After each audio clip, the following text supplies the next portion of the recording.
And hello everyone, and welcome to Monroe Stadium in downtown Fredericksburg for Championship Saturday. The Jackets have showed their playoff toughness these past 2 weeks, then hope for another big effort in front of the home crowd for a regional championship. Today the Yellow Jackets and the Culpeper Blue Devils face off for the Region 3B title. I'm Herman Kay alongside Bob Blackburn, bringing you tonight's this afternoon's game on Channel 83, Verizon Channel 41, and on the World Wide Web at www.regionalwebtv.com. Last Friday night, Bob, the Jackets took their show on the road and came home with a 27-17 win over the Warren County Wildcats. An impressive showing by the Yellow Jackets, particularly in the second half. Absolutely, and it just looked like to me, why are they going to let this chance go? And then the second half, they turned it on. Boy, they came to life in that second half of that football game. Well, the Yellow Jackets rode a consistent run game and some big throws by Zach Davis to clinch the victory. Aaron Johnson, that's A.J. Johnson, notched yet another 100-yard game, gaining 131 yards and scoring a third-quarter touchdown to pull the Jackets even. Davis completed 10 of 16 passes, including 6 to Chris Reeves-Williams for 157 yards. Brandon Woolridge and Omara Bonham scored the other touchdowns, while kicker Miguel Hernandez booted 2 field goals to give James Monroe some breathing room. So the Yellow Jackets, Bob, we've seen it all season long, where they play 2 halves of football.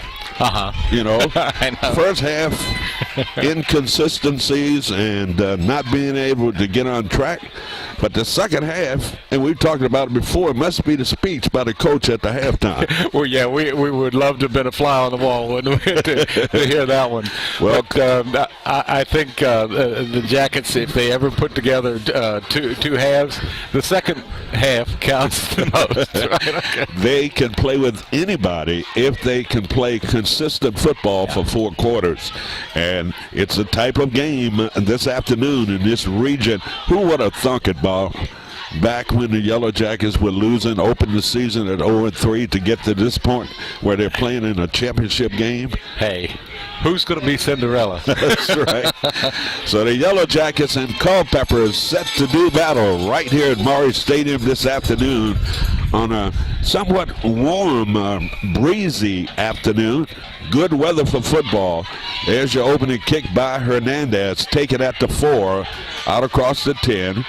And spins around, gets away, and finally pulled down out across the 20 to about the 22-yard line. Has that championship playoff atmosphere this afternoon, doesn't it, Bob? Yeah, it's funny. This first game we played in broad daylight. Yes. I kind of like it, but I'm wondering if the receivers or other people will be affected when the sun peeps out and that sort of thing. And, of course, got a little bit of a wind blowing, too. Penalty against Culpeper on that opening kickoff. They're going to push him back. And one thing about doing daytime playoff games or any football game, Bob, I'm able to go into my sock drawer and make sure my socks match. I can see things. Yeah. Oh, they double that for me, okay? So 1st and 10 for Culpeper at their 9-yard line. They run, looks like it's a spread offense here, but they also run from the single wing. Quarterback, this is the guy you got to look out for, number 15 on the carry. Yeah, Colclaw, is that his? Colclaw. Okay, so I think Colclaw. Okay. 5'9", 190, a junior. He's a quarterback. This guy can run the football and makes things happen for this offense. That's going to be a gain of about 6-7 yards on first down, setting up a second down, and about 3 yards to go for the Blue Devils at their 15-yard line. Quarterback gets the ball, calls his own number, runs it up the middle into the secondary, has the first down out to the 25-yard line. That's that single wing they're running from. Yeah, how long has it been since we've seen one of those? You know, we played a team this year. Well, JM played a team this year, and it was, I can't remember, but I'm going to have to look at our schedule. And one of those teams ran from the single wing. As a predominant offense? Oh, that shows you how much I was watching. 1st and 10 for the Blue Devils at their 15-yard line. Quarterback, a handoff, and a run into a host of JM tacklers on the stop. Charlie Fry, number 22 for the Yellow Jackets, Chris Carter in on the stop. Minimal gain on that first down run, setting up a second and 9 yards to go. Yeah, Jackets need to get this initial stop. I'm almost sure they won the toss and let Culpeper receive. Yeah. So 2nd and 9, facing the Blue Devils from their 26-yard line. Operating single wing formation. A quarterback calls his own number, and he's going to be caught. It's a holding call. There was a guy out leading interference for number 15, Bob, and he held, and the referee was right there to make the call. All right, so he take the play or the penalty? That's going to be declined. Okay. I was getting ready to say that's going to be a coach's decision. I wasn't quite smart enough to make that call. No, but it was a decision because you think about it, you're marching 10 yards back, and then but they had dropped him for about a half a yard loss anyway. It was minimal gain on that play, setting up a 3rd and 9 yards to go. 9:58 to go in this championship game.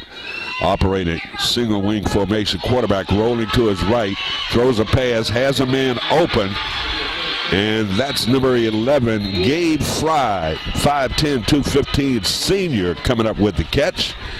And another Blue Devil first down out to their 41-yard line. Yeah, I can see right now he threw a nice ball out there, and so the Jackets can't load up on the on the line of scrimmage there.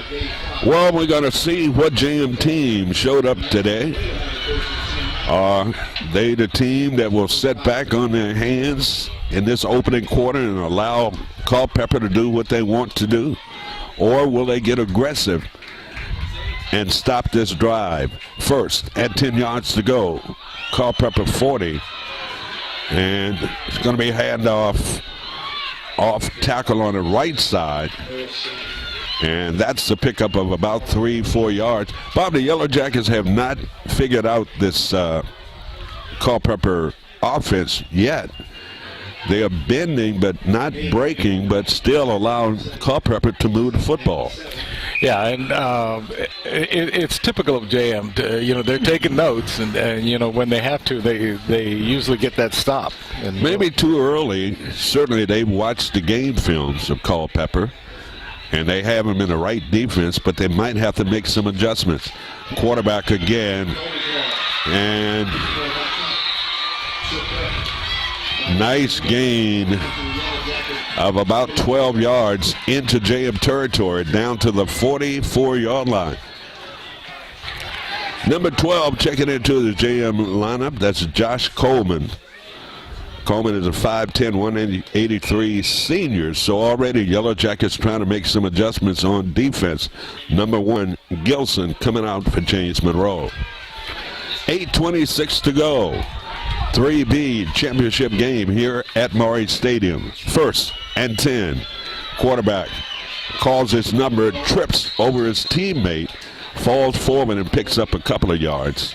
We're going to get this kid's name right, Bob. Yeah, let me. Javar Cole. You're right. It is Cole Law. I just immediately thought that was Cole Claw, but no, you're absolutely right, Herman. That's Cole Law. We'll check with Steve on the pronunciation here in a minute. Just don't call me coleslaw. Yeah. We got to wait for that one until JM gets the ball back. 2nd and 9 for the Blue Devils at the JM 43-yard line. Movement. Yeah. That guard on the far side moved just a little bit. It's going to be a false start against Culpeper. Yeah, and you would take the penalty here, Bob. Yeah, you would, and he's a big guy, and I tell you what, if he starts moving and stuff like that, it's hard to stop him. It's hard not to notice him. That's too. right, like a car running down the hill. So the 5-yard penalty against the Blue Devils, pushing the ball back out to the James Monroe 47-yard line. 2nd down and 12 yards to go. Probable passing down here for the Blue Devils. Quarterback rolling to his right, and he's got the 1st down and more, and the Yellow Jackets do not have an answer.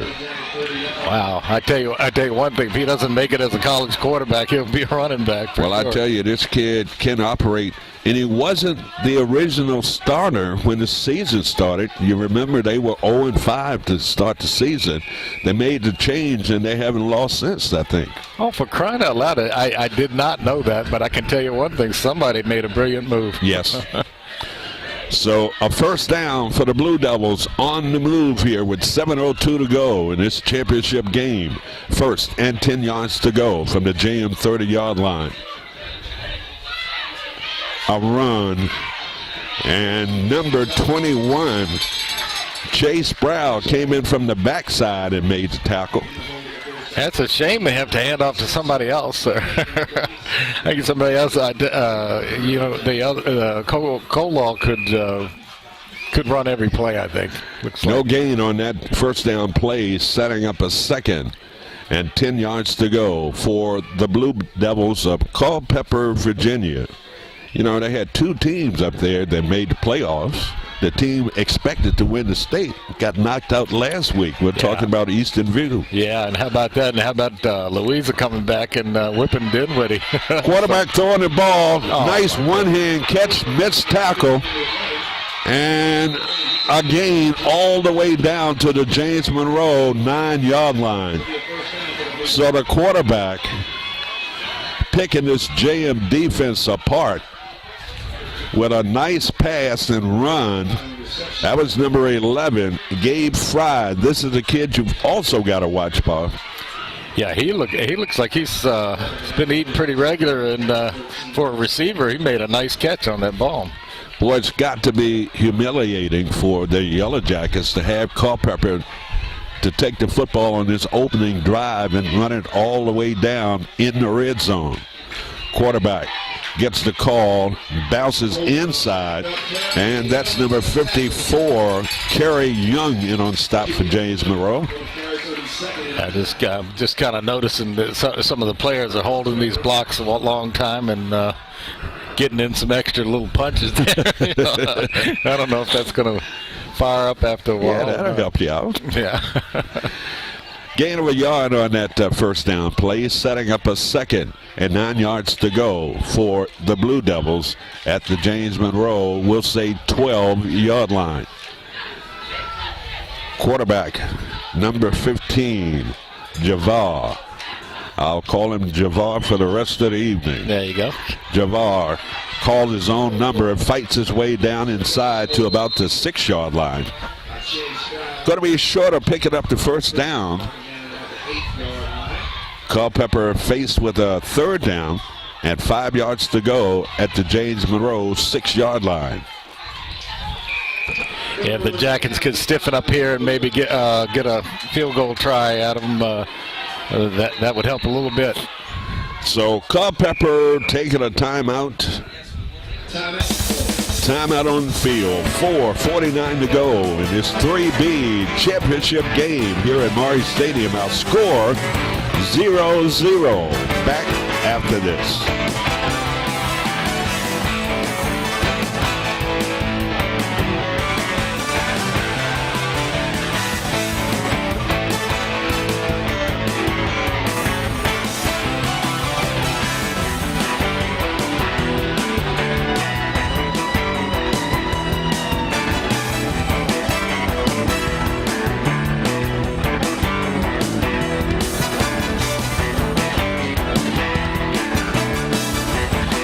Welcome back to Maury Stadium on this Thanksgiving weekend, holiday weekend.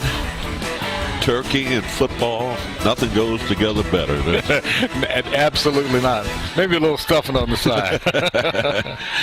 4:49 to go. Culpeper taking a timeout. No score in this football game. Impressive drive here by the Blue Devils on the opening kickoff. And they are threatening now. And a little short pass and a catch. And the Yellow Jackets right there. It's going to be short of picking up the first down. So it's fourth down and 2 long yards to go for the Blue Devils. Let's see if they got a kicker here, Bob. I saw a guy come out like he was the kicker, number 4. And look him up real quick. Brad Krim is number 4. They're going to go for it. Yeah. So he's not the kicker. They're going to go for it. Well, they need a yard to pick up, 2 yards to pick up the first down. Need 5 yards for the touchdown. Yellow Jackets move, but they get back. There's a call, a run inside into the end zone, touchdown. That was Cold Claw or whatever his name is. He's that number 15? Yeah. We'll say a 5-yard touchdown run by the Blue Devils, and they strike first. What an impressive drive. Long time consuming. Under 4 minutes to go in this opening quarter. Yellow Jackets yet to touch the football. Extra point PAT here by the Blue Devils. There's your snap. The hold, the kick is up. It's ugly and good. So timeout on the field. 3:59 to go in this 3B championship game here at Maury Stadium. Our score, Culpeper 7, James Monroe nothing. We'll be back after this.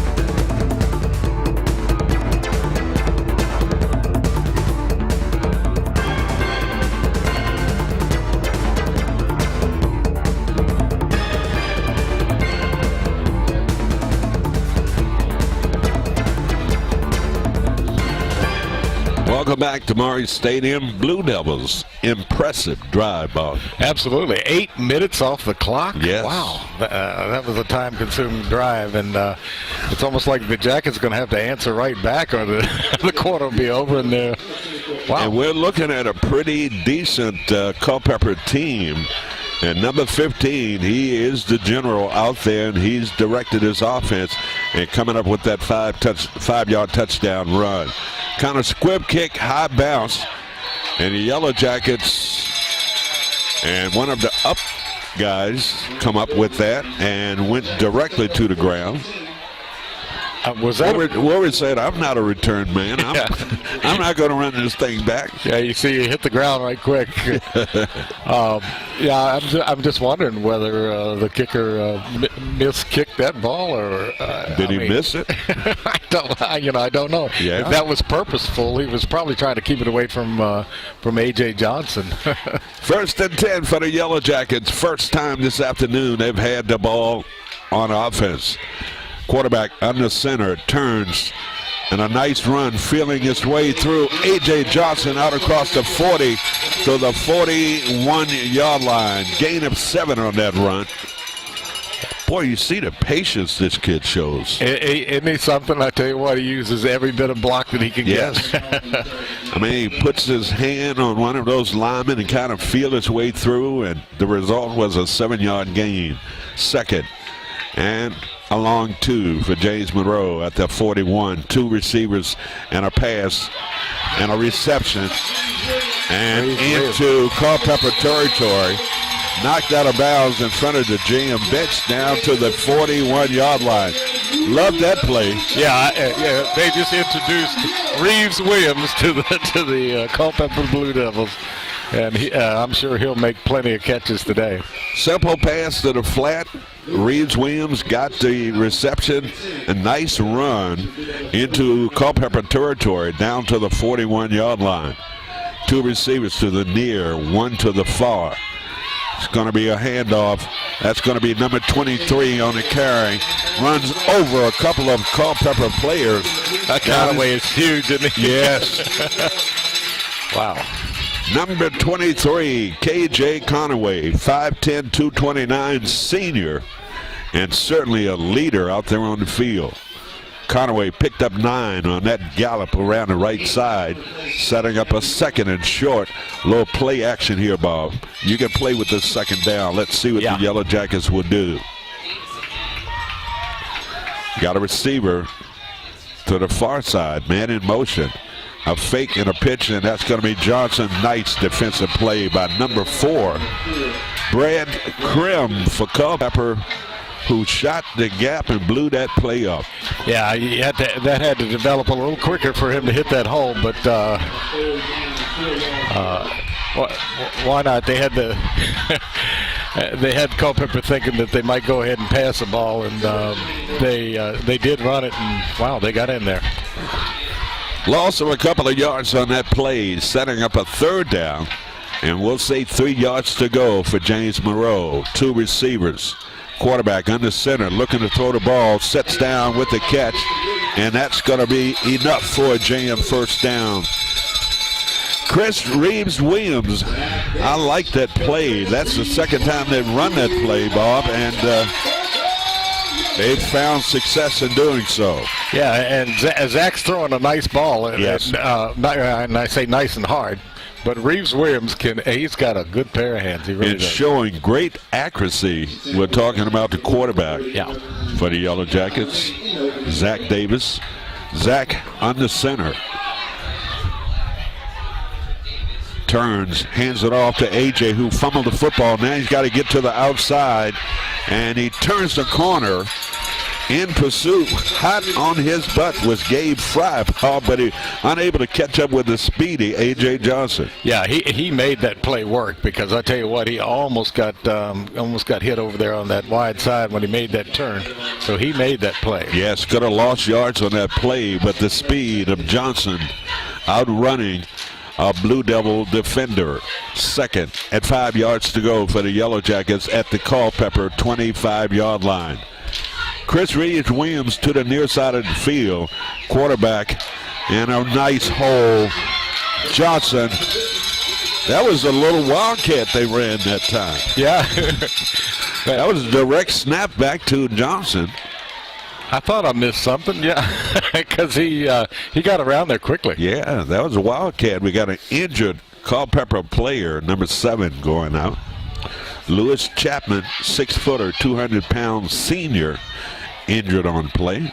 Seemed to be going out under his own power, so you have to go out one play. Oops, we got a penalty. We didn't see that, did we? Nope. That's going to bring the ball back out to the 30-yard line.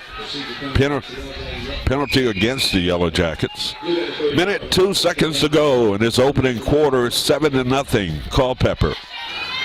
Yellow Jackets on the move here with a big 2nd and 10 yards to go after that penalty. Operating from the pistol formation, Zach Davis. Davis and a quick hitter up the middle. KJ, nice hard run.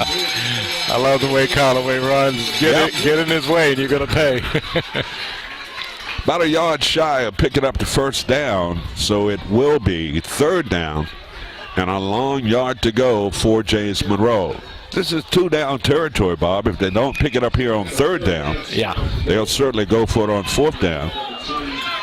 We also have to remember we have a great field goal kicker.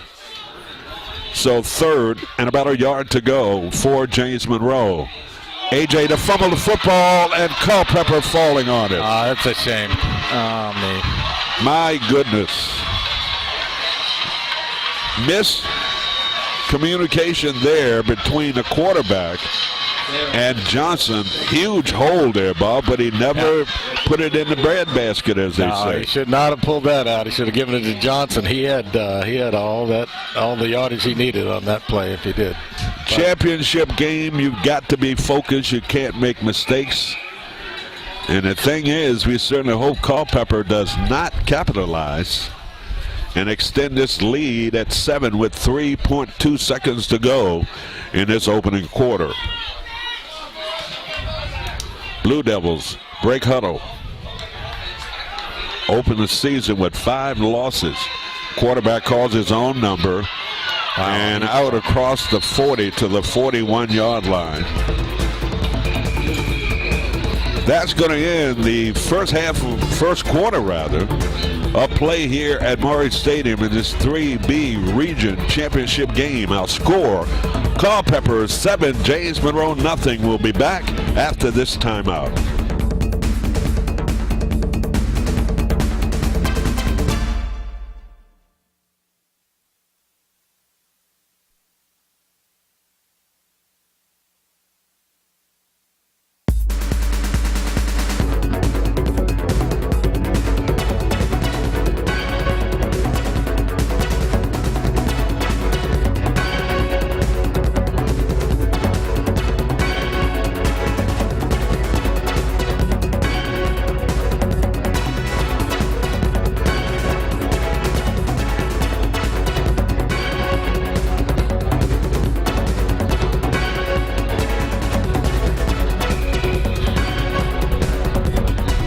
At Murray Stadium, cloudy, slight breeze blowing, but comfortable for football.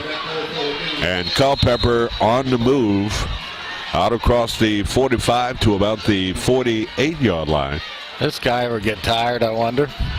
Yeah, you're going to have to pop him, Bob. Yeah. It's almost like if you were able to put him out of the game, the offense would go down the drain. So the quarterback, number 15, Javar Kolaw, 5'9", 190 junior, single wing formation, snap, handoff, and he's still on his feet and finally taken down. Forward progress going to be enough for a first down into JM territory, down to the 48-yard line. Yeah, big old scrappy boys. And there's nothing fancy about it. They just do what they need to do. Yeah. So they move the chain on the far side of the field. First down and 10 yards to go for the Blue Devils. Culpeper coming into today's game with identical records with James Monroe. It's 6-6. First and 10. Calls this number again. Finally taken down by number 23, KJ Conaway. Oh, called the player down. Yeah, I see it, Bob. Injured Culpeper player, slowly getting up. It's number 45, Noah Staton. He's another one of those standouts on offense. So the nose of the football just shy of James Monroe's 45-yard line. James Monroe's defense last week was tested early. Gave up some points, but pretty much shut down Warren County last week. Let's see if they do the same thing this afternoon. That's going to be number 11, slipping tacklers, but getting some help from his teammates.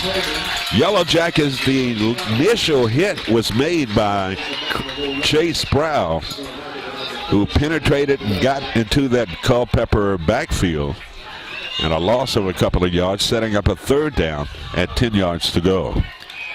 Interesting to see if Kola would go to the pass now or run it himself. Yes. Big third down play here for Culpeper. Third, 10 yards to go, 9:45 to go here in this second quarter. Championship game. Quarterback rolling out, again, feeling some heat, throws a pass, and it's nearly intercepted. Oh, my goodness. I think it's the first time they had him Well, if they decide to punt here, and I think they will, Bob. So the first stop defensively by James Monroe against this Culpeper offense. Quarterback running for his dear life, kind of threw that off balance, and it fell incomplete. Stopping the clock with 9:32 to go. Don't tell me this guy has a weakness. Fourth down and 9 yards to go. Punter standing back inside his 40, gets the snap, whistles. Let's see what that's all about. Hope it's too much time. Preliminary signal is against the Yellow Jackets. Is that a face mask? Is it a major penalty? I don't know. Going to be a 5-yard. Yes. What did he do there? Substitution penalty against the Yellow Jackets. So 4th and 5 yards to go. So that gives the punter 5 more yards here. Back deep for the Yellow Jackets. 2 return men. High snap. Punter gets it off with the left foot. And it takes a Culpeper bounce down to the 20-yard line. So the Yellow Jackets offensively, Bob, did pretty good on that initial possession, but shot themselves in the foot with the fumble. Yeah, it looks like JM can move the ball on these guys, and this would be an important drive right here just to let them know that what they have in the offing there. So for the maybe third week in a row, the Yellow Jackets failed to score in the first quarter. Am I correct? I'm almost sure of it, yes. So 1st and 10 for the Yellow Jackets. 2 receivers to the far side, 1 man in motion to the near, and the Yellow Jackets with a handoff and a nice run into the secondary. He goes to midfield, 40. He's going to go all the way into the end zone, number 24, A.J. Johnson. I tell you what, did you see the afterburners come on? My goodness. I'm saying about a 70, maybe an 80-yard touchdown run by Johnson. Boy, he got that arch in his back, and it was clean sailing after that, Bob. It was sweet. So just like that, the Yellow Jackets score in a big way.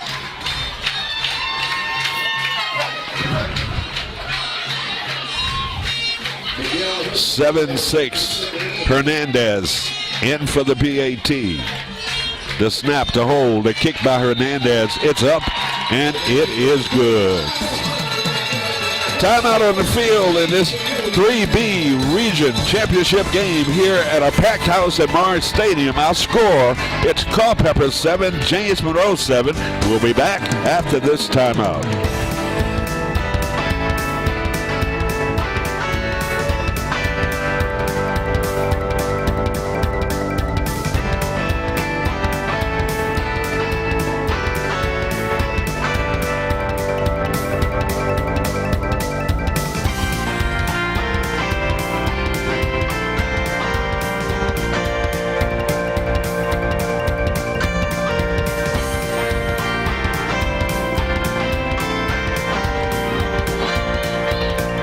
Welcome back to Murray Stadium. We're deadlocked at 7 in this championship game, and Bob, it didn't take them long to get on the board. Absolutely not, and it's just what the doctor ordered. I still can't believe AJ in that run, because it looked like they might grab him. Yes. He took off. It was 3 yards between the man and him. And this kid is so strong. I mean, it's not big at all, but it was a couple of arm tackles by Culpeper players, and they just couldn't bring him down. Hernandez's kick into the end zone, touchback, 1st and 10 for the Blue Devils at their 20-yard line. Yeah, I tell you what, Hernandez has a kick, definite college-style kicking distance. He usually puts them in the end zone. We're talking about number 15. Last week, Cold Claw carried the ball 30 times for 240 yards, Bob. My goodness, yeah. To say that he's one-dimensional offensive would be an understatement. Cloudy afternoon on this Saturday in November. Championship high school football. 1st and 10 for the Blue Devils. Yellow Jackets, that might fire him up. And a nice run. He gets away, and he's finally pulled down on the Blue Devil side of the field. Wow. After gaining out to the 45-yard line. This kid is good. Yeah, he's their offense. There's no question about that. But you can't keep that stamina up, Bob, for 4 quarters like that. I mean, this kid runs the ball on every play. It's unbelievable. Wow, does he get around? 1st down for Culpeper. Out to their 43-yard line. Mr. Coldclaw with the big run. 8:57 to go, and he runs it again. You would think he'd be winded after that long run. He calls his own number again. Yeah, I don't know what kind of Gatorade he's drinking, but I'll tell you one thing, it's working. Yeah, check the Gatorade bottle. Yeah, no kidding. Wow. This kid has energy. That's 2 successive runs there. 1 long run. He come right back and call his own number again. You can see he's getting a little bit tired, Bob, when you see these players start putting their hands on the hips. Getting a little bit winded. I know. I would have been after the first quarter. Getting off the bus. Get off the bus. Okay. 2nd down. 8 yards to go. Pass, and it's almost intercepted by number 22. Chris Carter got right in that passing lane. Batted that ball up in the air, and he couldn't catch up with it, and it falls incomplete. I like the fact that Culpeper threw on 2nd down there, and and they didn't have good results at the same time. And they're faced now with a 3rd and long, and about 7 yards to go for Culpeper, and a probable passing down here. And what the Yellow Jackets will have to do, Bob, they've got to put some pressure on number 15. 8:08 to go. Yeah, I like to see him chasing back a little bit. Yes. Yeah. Big 3rd down play. Fans recognize that. Beginning to cheer defense. 3rd and 7. Quarterback gets the snap. Looking. Throws a pass, and it's caught in the middle of the field. Still on his feet. Finally taken down by number 23, KJ Conaway. The coverage in the secondary a little bit suspect. He was wide open. Yeah, it's funny. They threw on 2nd down, didn't have good results, and they had to throw on 3rd down. That guy was wide open. Yes. And a major, huge gain down to the James Monroe 33-yard line. And Culpeper with another 1st down to keep this drive alive. 7:50. Huge crowd from Culpeper here. Yeah, look at them. Wow. They're excited about this. Yes. This season. 1st and 10 yards to go for the Blue Devils. Quarterback is going to run the ball, and a good defensive play by the Yellow Jackets. See if I can't pick up some players. Number 12, Josh Coleman in on the stop for James Monroe. Yeah, is that 21 you're talking about? That was Coleman, number 12. Oh, gotcha. Just made the play. So 2nd And we'll say 7 yards to go for Culpeper at the James Monroe 30-yard line. Glad to have you along this afternoon. I'm Herman Kay, and this wonderful guy sitting next to me, that's Bob Blackburn. In this championship game, quarterback calls his own number again, puts his head down, Cold Claw on the carry. And let's see, number 54 in on stop, Kerry Young for James Monroe. And I got a question of third and what, maybe 4.5? About 4 yards for Culpeper. Well, I don't think they'll throw it. I honestly don't on this one. Blue Devils taking a timeout. We'll take a timeout as well. 3B championship game here at Maury Stadium. Our score deadlocked at 7. Back after this timeout.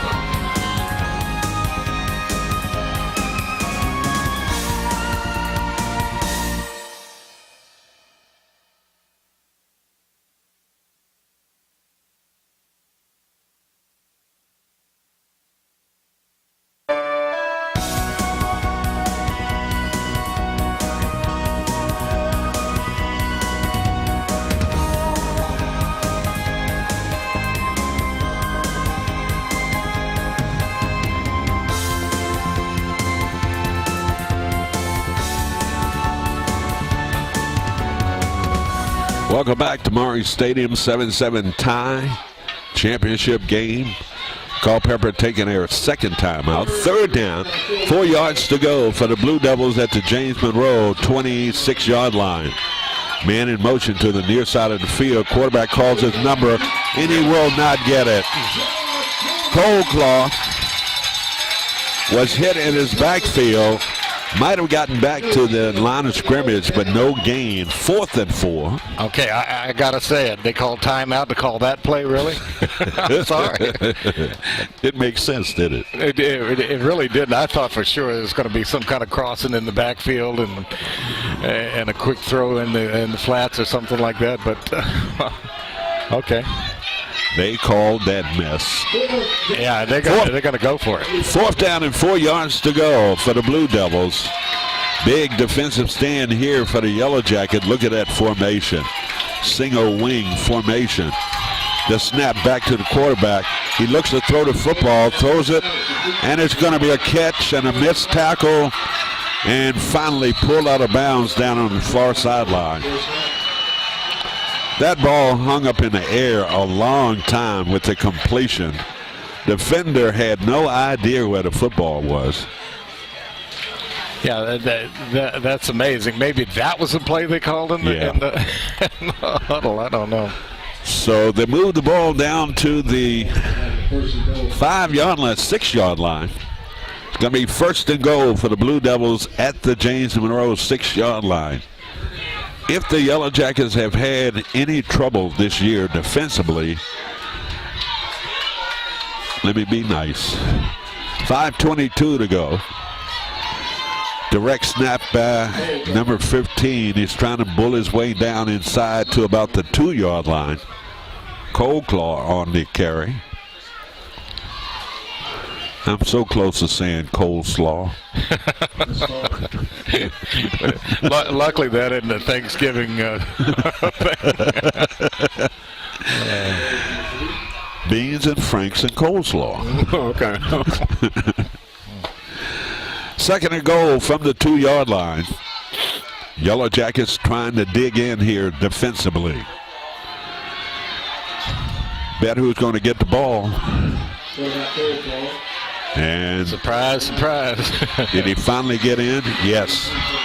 We'll say a 3-yard touchdown run by number 15, Javal Coldlaw. I'm butchering this name. Well, 5'9", 190 junior. He does it all for them. Yellow Jackets are going to have to figure out the way to stop this kid. And the only way you do it, Bob, you got to hit him hard.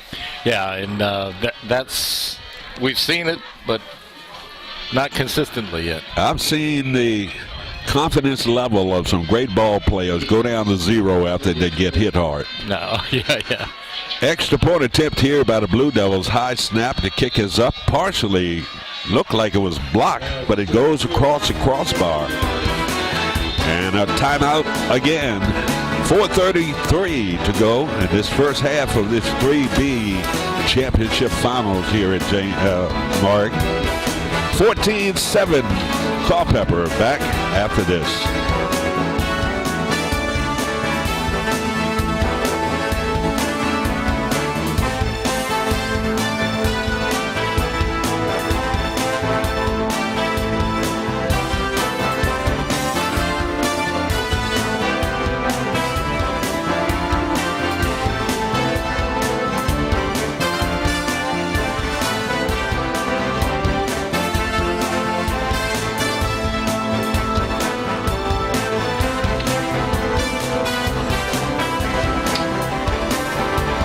Welcome back to Maury Stadium. Another 3A region championship taking place this afternoon. That game got underway at 2 o'clock. It's Hopewell at York. And whoever wins this football game will play the winner of that Hopewell-York football game next week in the state semifinals.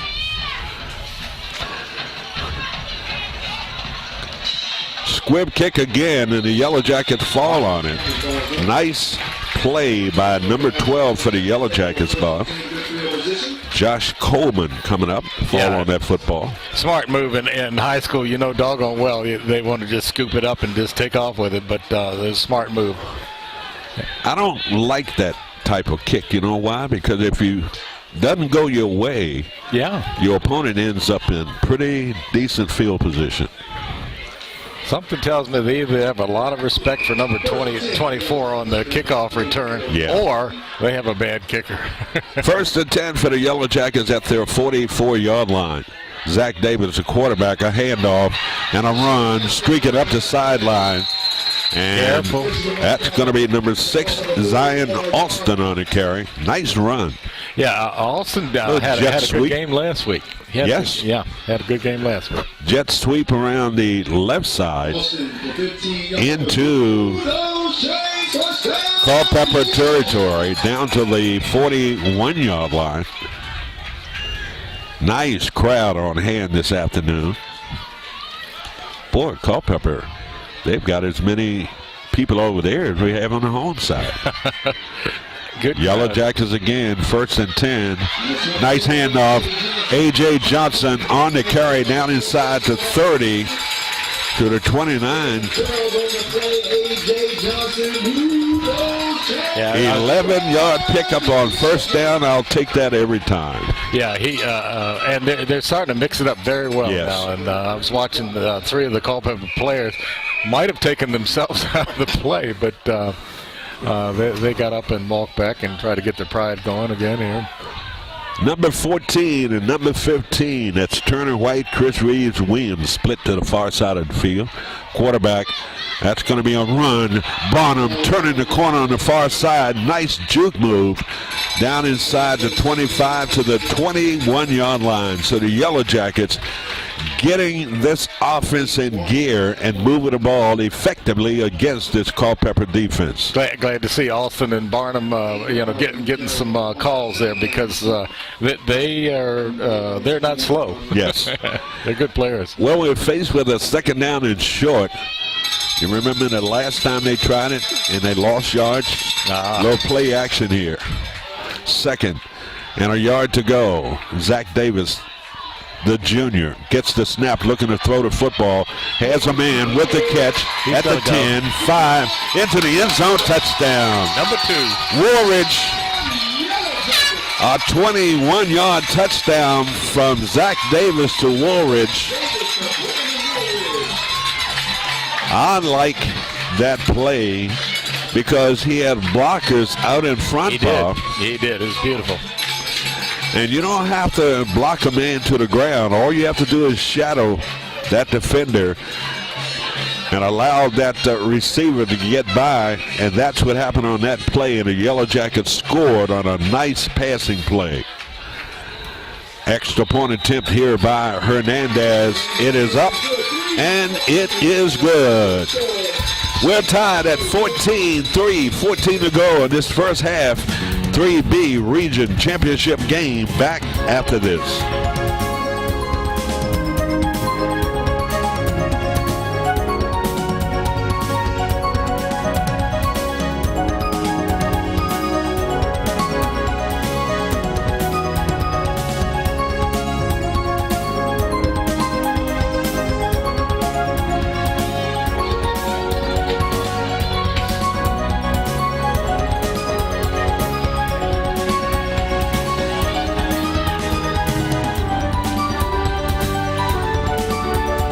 Welcome back to Monroe Stadium. Seesaw affair this afternoon. Well, yeah, this is first half, and all the time it takes Culpeper to score. And I'll put my money on JF, Bob. If they've scored 14 in the first half. Yeah, it's unusual for the Jackets. Yes.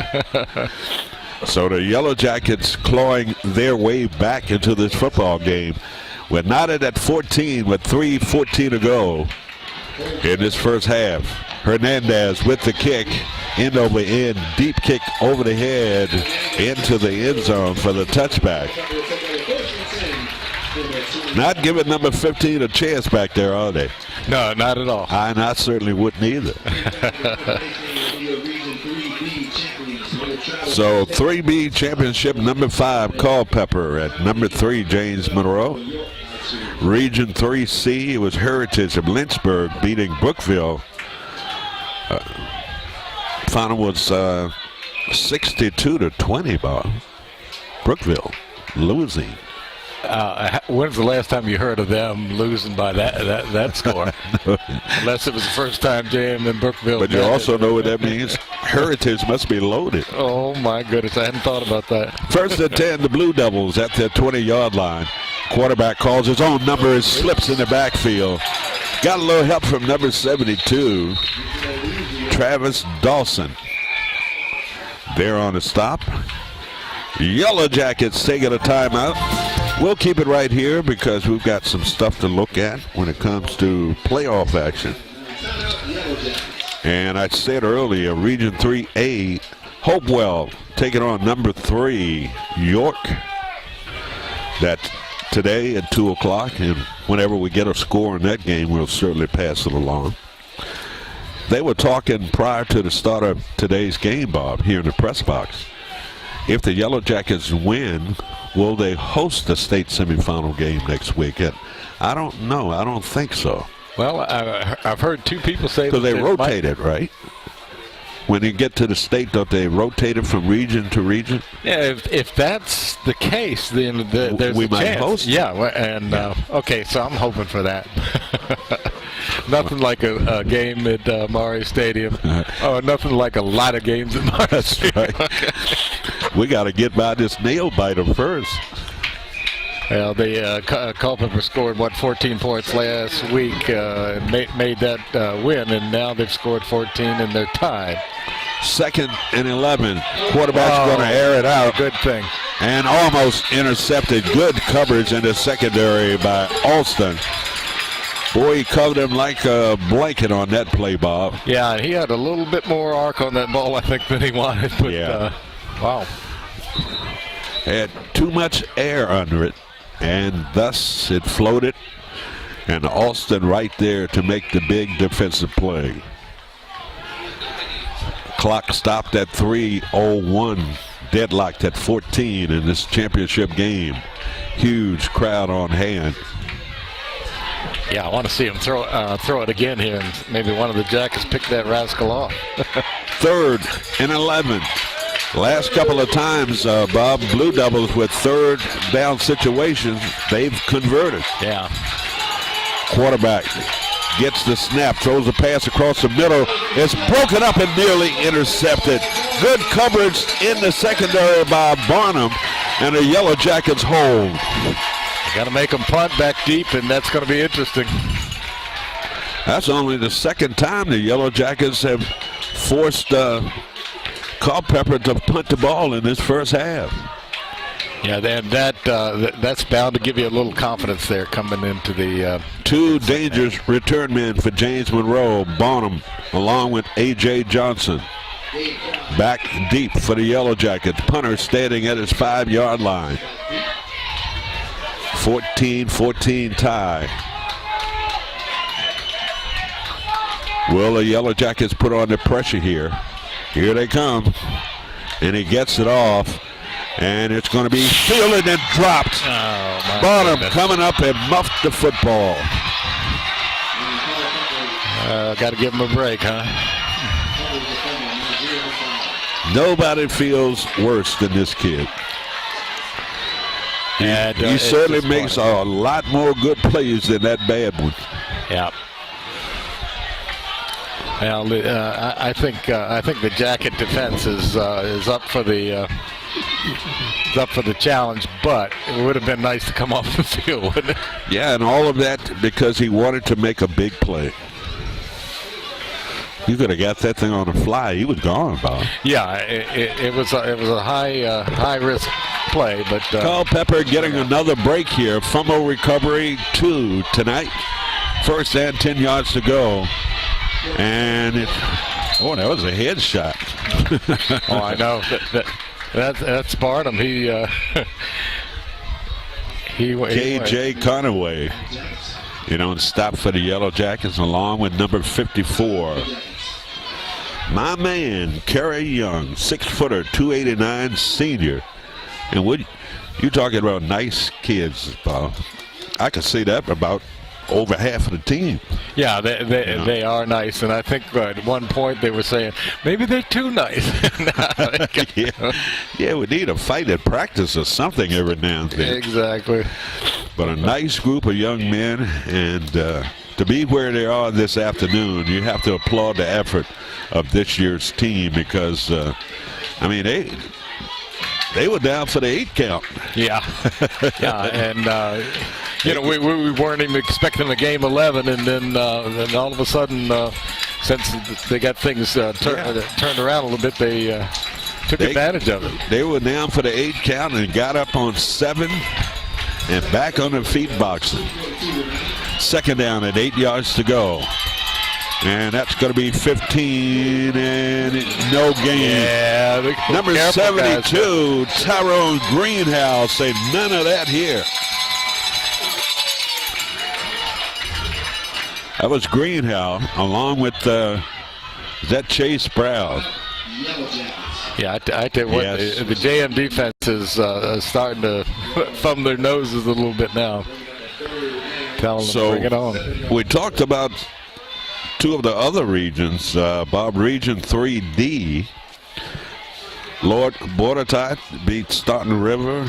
Staunton River beat Lord Bordertot 49-31. Region 2A, Poquoson beat Goochland 21-10. That was a number 1 and 2 seed, so that should have been a pretty good football game.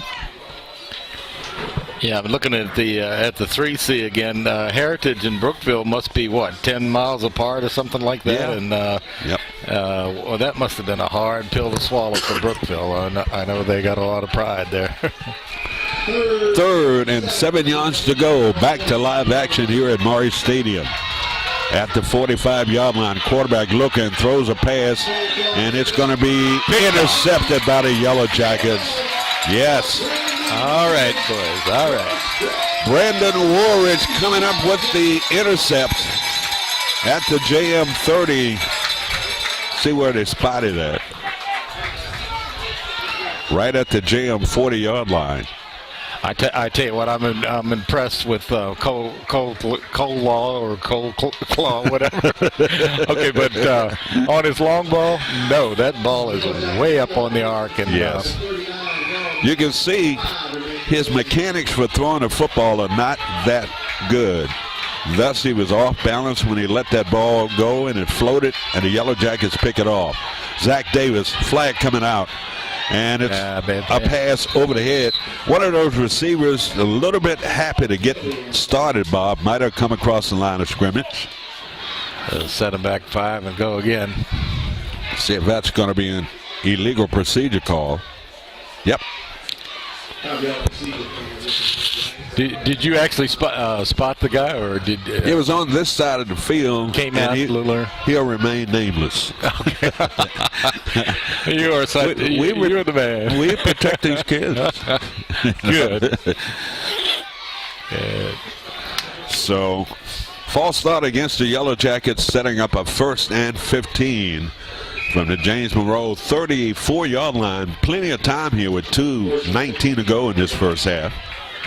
Yellow Jackets 4 wideouts. Quarterback Zach Davis alongside him in motion. Bonham to the near side. Zach looking. And a nice pass. Is it a catch? Yes. Yeah. So the Yellow Jackets get back over half of those penalized yards. Already had another play called. And a hurry up here now. 2-minute drill for the Yellow Jackets. 2 minutes to go. Yellow Jackets 2nd and 3 yards to go. And again, he sits down with the same play, gets out of bounds, stopping the clock into Culpeper territory. What a smart play. Brandon Woolridge, you know what they're doing, Bob? They're throwing it down and out to Woolridge, and the corners are playing real soft. Then the corners are going to think, I'm getting eaten alive out here. He's going to come up and challenge, and this is when Woolridge is going to blow by him. Exactly. 1st and 10 yards to go. Pitch run around the right side. That's number 24. Johnson on the carry down inside the 40 to about the 39-yard line. You can call me Johnson. Minute 40 and counting down. The Yellow Jackets no huddle here. You got 4 wideouts for James Monroe. Zach Davis from the pistol looking to throw the ball, and he has a man open, getting out of bounds. Woolridge again with the reception down to the 30-yard line. He's getting open at will. I don't think Sonny Jurgensen could run a drill as well as Zach has done on this drive. He's showing a lot of poise, isn't he? So the Yellow Jackets, not only are these receivers coming up and making terrific catches, Bob, but they have the presence of mind to step out of bounds to stop the clock. Minute 24 to go. Yellow Jacket with the 1st and 10.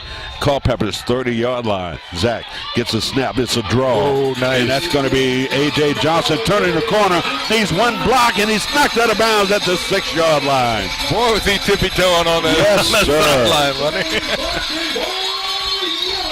So the Yellow Jackets with a minute 17 in the red zone, threatening to score with a 1st and goal from Culpeper's 6-yard line.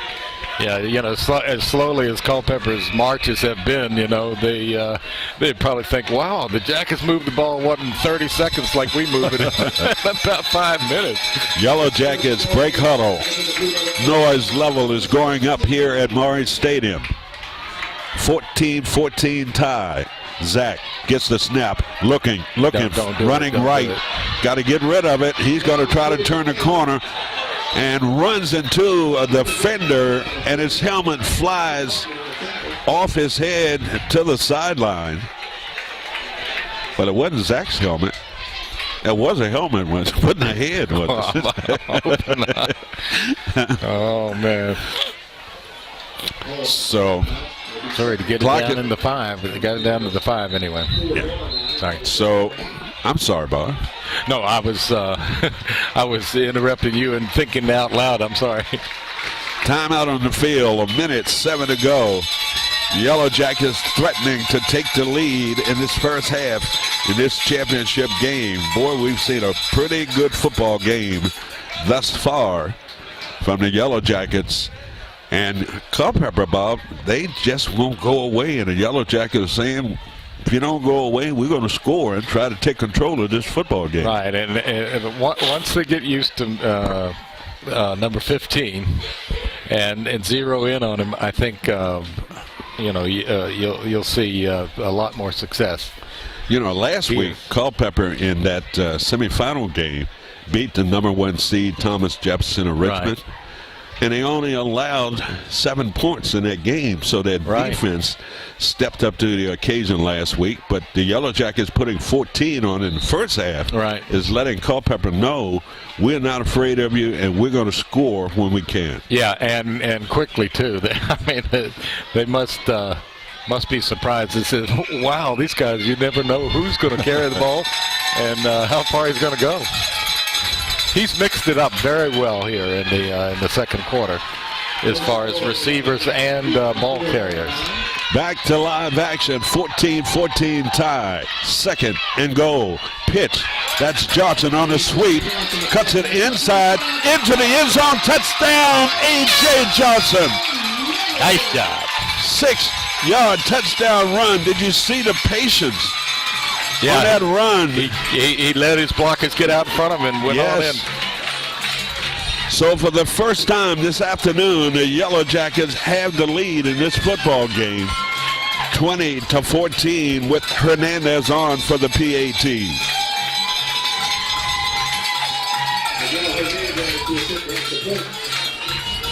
The snap to hold, the kick by Hernandez, the left foot kick. He remains perfect on the afternoon. Timeout on the field. 1 minute remaining in this first half of football in this 3B championship game. Our score, it's James Monroe 21 and Culpeper 14. We'll be back after this timeout.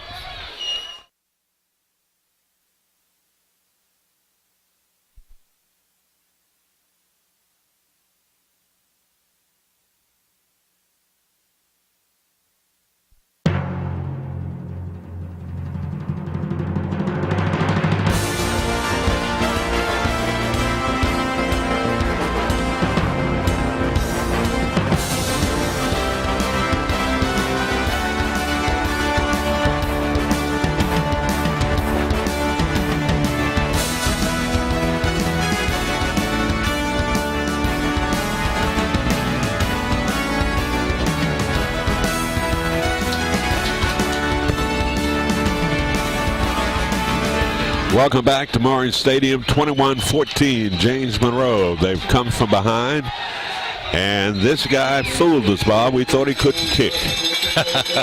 Drilled that kickoff into the end zone.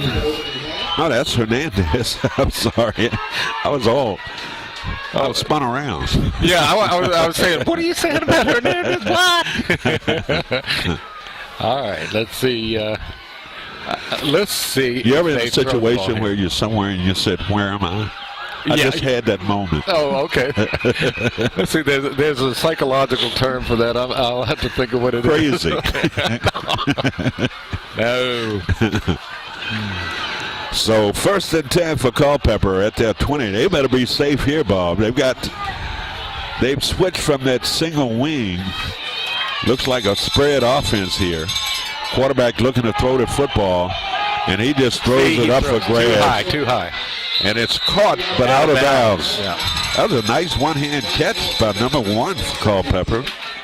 Yeah, all he had to do is clear the guys off the sidelines there. And check this name out, Capone Hoffman. Oh, my goodness. You think they call him Al? Yeah, I bet.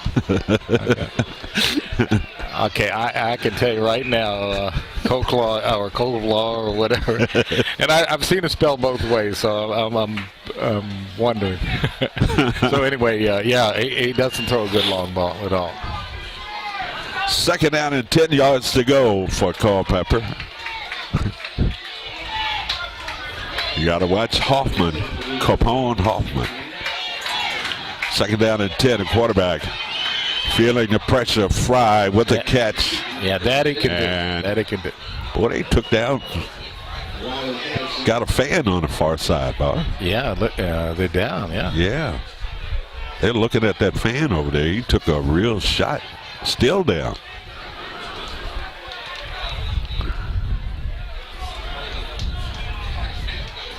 Hadn't gotten up yet, I don't think. They're looking over there. The officials were looking at him. Yeah, I don't like to see anybody get hurt. Boy, it's getting so tough out here. The players are hitting the fans.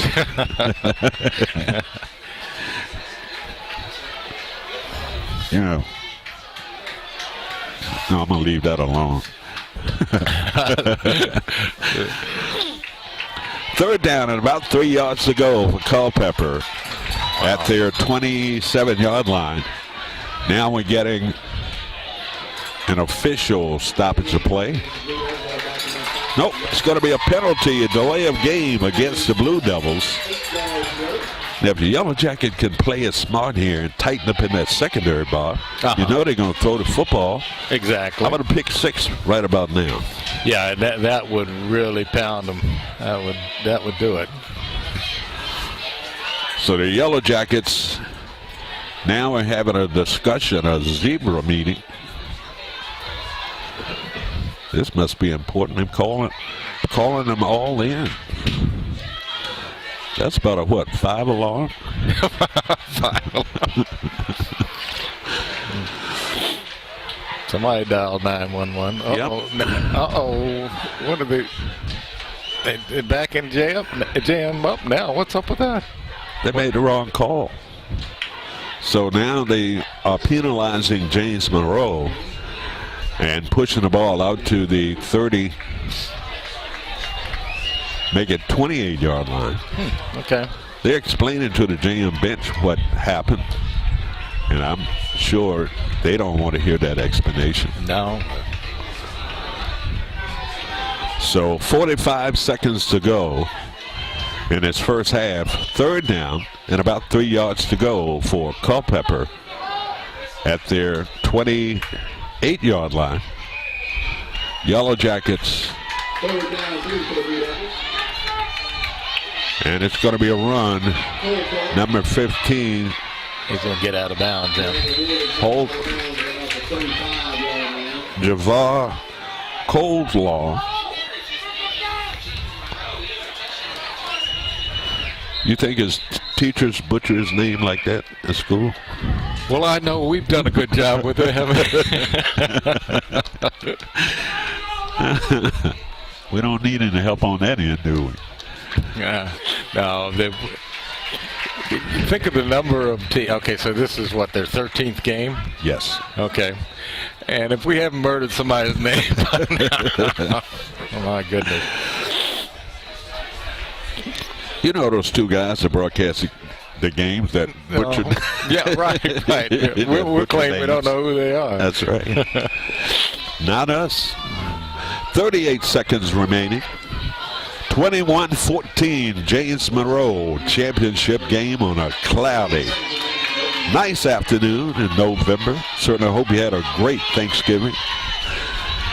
Quarterback looking, and it hung up there and it falls flat. Looking at the quarterback, this guy's a great runner, not a great passer. Mechanics are horrible from that quarterback position. He's throwing off balance, off the wrong foot, thus he can get nothing on the football. Yeah, well, that's probably why they run the ball. Yeah, right.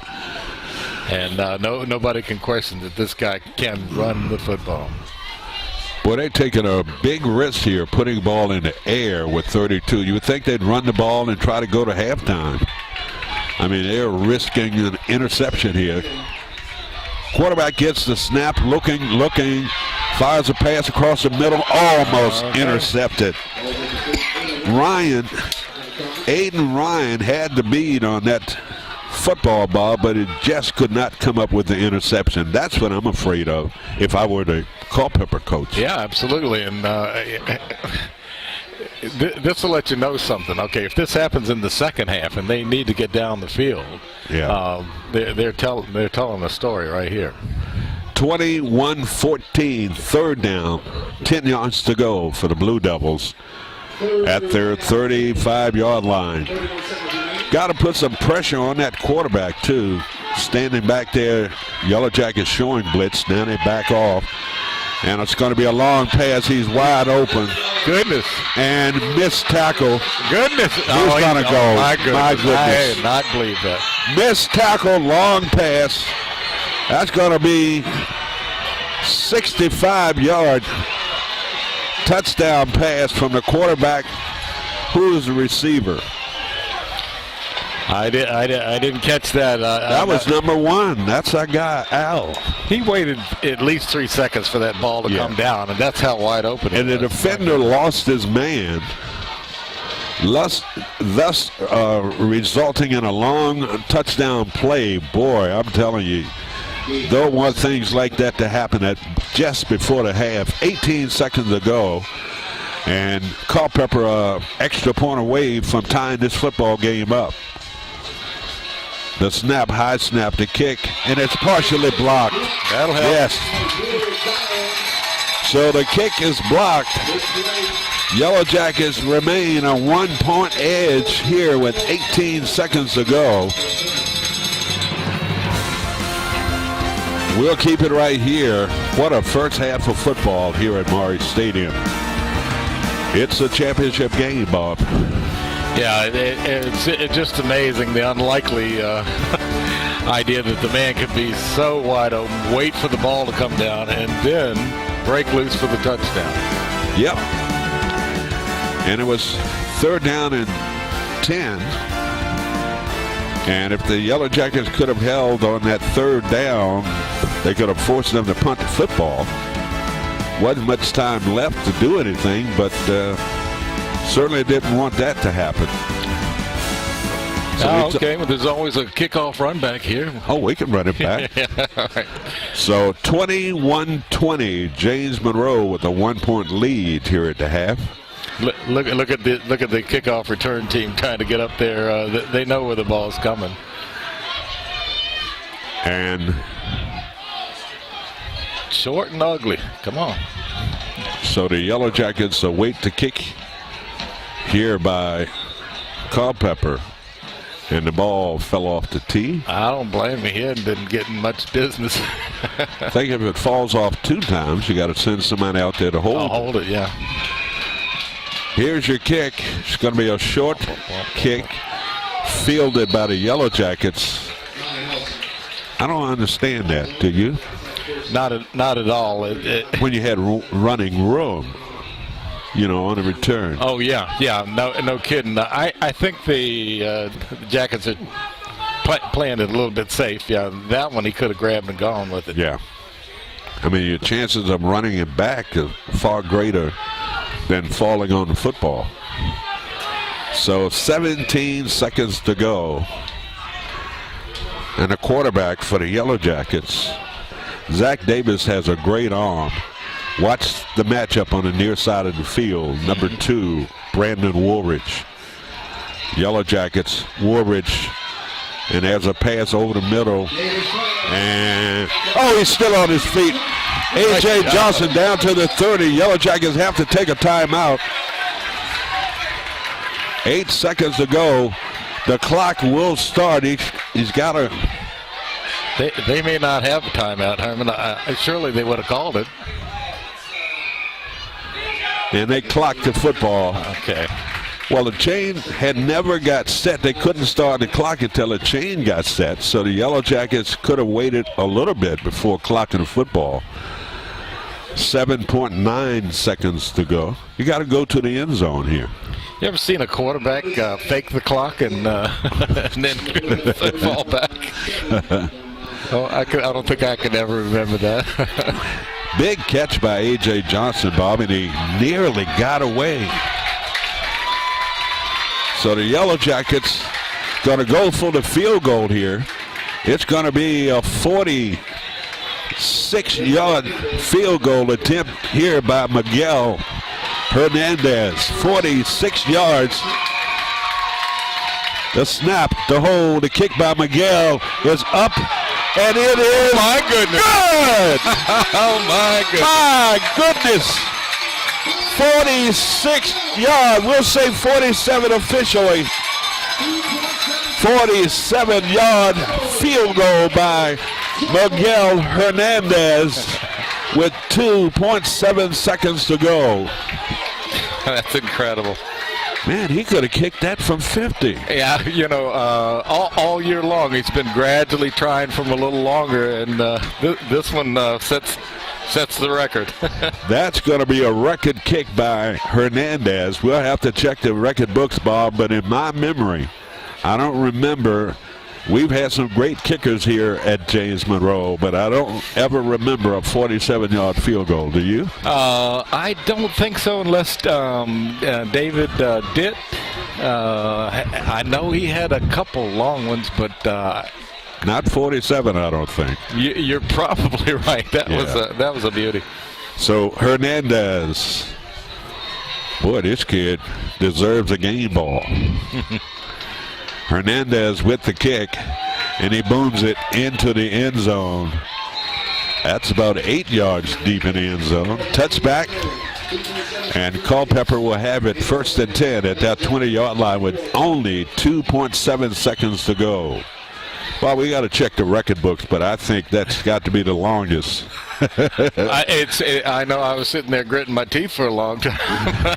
They're saying, come on. But, gosh, all the great place kickers that Jams had. If that's a record, that's pretty amazing. I mean, we could say some of the great kickers, they were accurate anywhere inside the 40. But we're talking about 7 additional yards. That'll be one to cherish right there. Culpeper should take a knee here with this snap. Don't count on it. See if they do something crazy here. Quarterback's looking to throw the football. And he throws it again. It's going to be picked off by the Yellow Jackets on return. Look at the wall set up. He might go. He could take it in. And he's inside and knocked out of bounds down inside the 10 at the 7-yard line. Well, that'll teach him. What a play by Zion Alston. And that's the way the first half will end. Exciting game in this championship game here at Monroe Stadium. Capacity crowd on hand. Reminds me of old times, Bob, here at Monroe Stadium. Yeah, a lot of points going up on the board and a lot of good offense. Into the first half in this 3B Region Championship game. Our score, it's James Monroe 20 and Culpeper 20. We'll be back. That's JM 24 and Culpeper 20. We'll be back after this.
Back to Monroe Stadium as halftime celebration going on, but don't pop the cork. No kidding. I would have a pretty stiff speech, not necessarily the offense, but I'd let the D know that if you can't watch number 15, you're going to be sorry. But and I would have to say, because this kid is not a passer, Bob, he's been, I'll loosely say this, and a little bit lucky on his receptions. Yeah, that one. Yes. That was a dead quail coming down. That's right. It hung up there forever. 24-20, 3B championship game here at Monroe Stadium. James Monroe on top by 4. And here's Bob Blackburn. I'm sorry while you were drinking water, Bob. No, okay. Here's Bob with all of the highlights Take a swat. of the first half. Okay, here we go. Only one score in the first quarter at 3:59 when Cole Law made a run for 4 yards, and the point after was good. Culpeper took a 7-0 lead out of the first quarter. JM came back fiercely here in the second quarter at 9:07 on an 80-yard TD run by A.J. Johnson. It was a thing of beauty. The afterburners cut in, and they started to score up at 7-7. Culpeper came right back at 4:33 on a 3-yard run by Colclaw. I'm just going to call it Colclaw. Okay.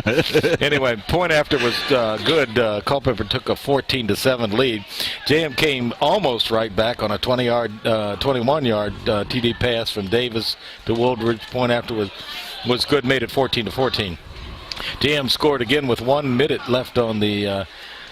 I can't believe this because the rest of them are in seconds. Anyway, here we go. 5-yard TD run by A.J. Johnson. Point after was good.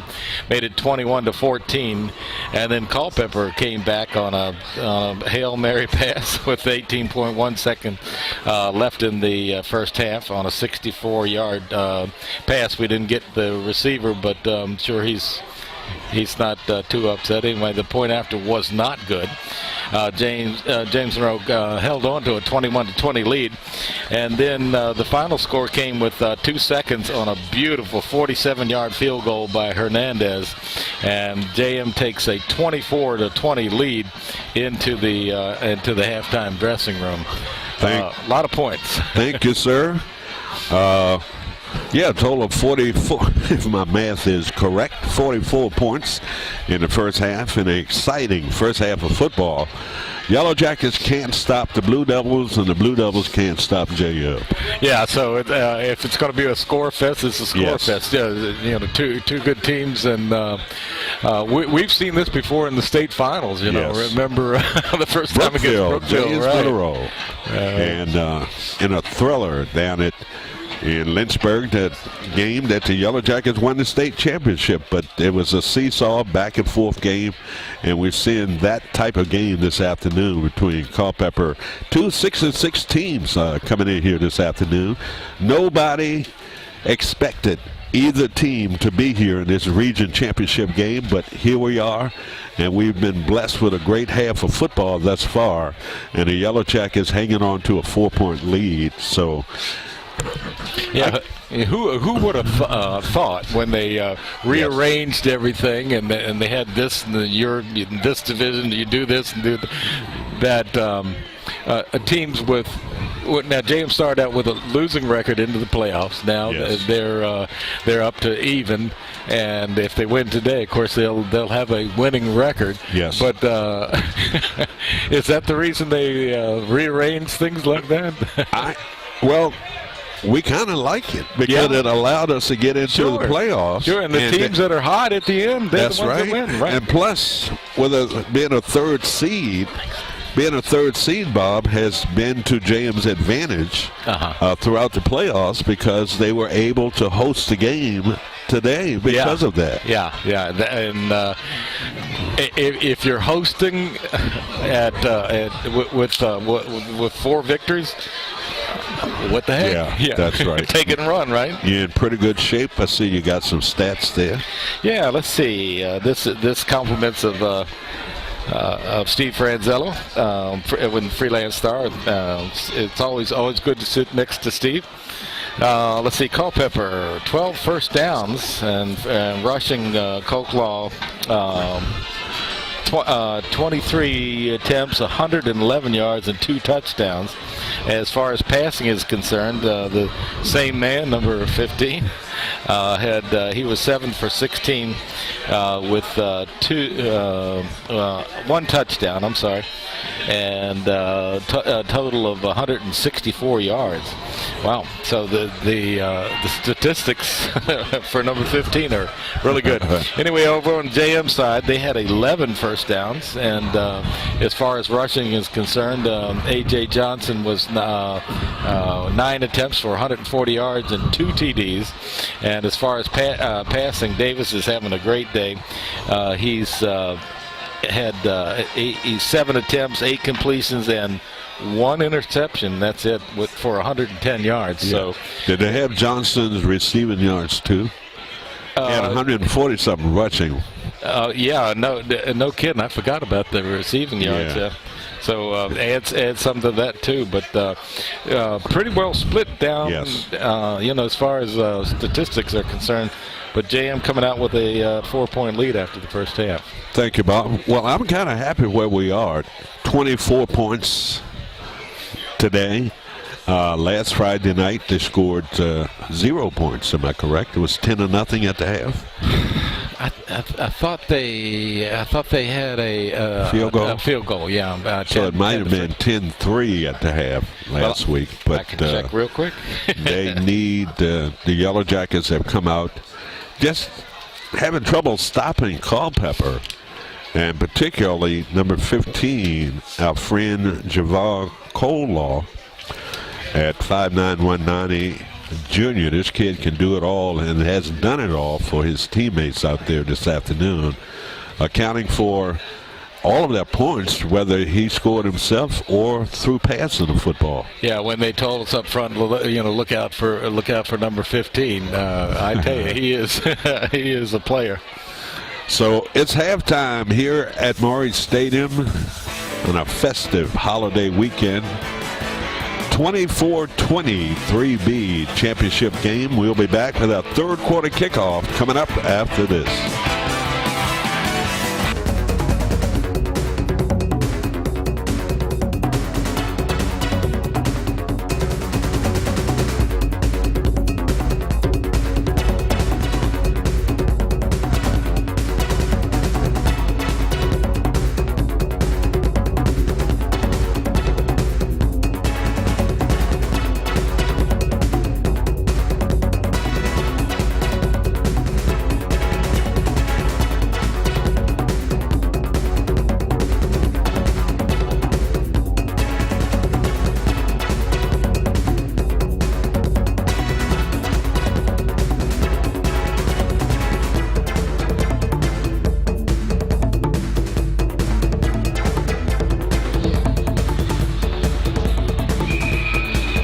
Welcome back to Monroe Stadium. We are all set for this second half kickoff here at Monroe Stadium. 3B Region Championship game. There's your kick, end over end kick. First time we've seen that this afternoon. Yeah. On return for the Yellow Jackets. Feeling his way through. Nice return. And that's going to be number 15, Chris Reeves-Williams, on return for James Monroe.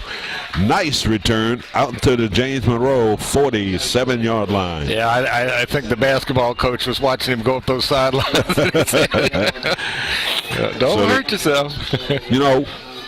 It's obvious now, knowing that the Yellow Jackets got to open the kickoff here in the second half, but very important for them to handle the ball here to open up this second half. Absolutely, and it'd be interesting to see if JM goes to the running game right away or well, what? You got 4 wideouts. Let's see if they air it out here. Yeah.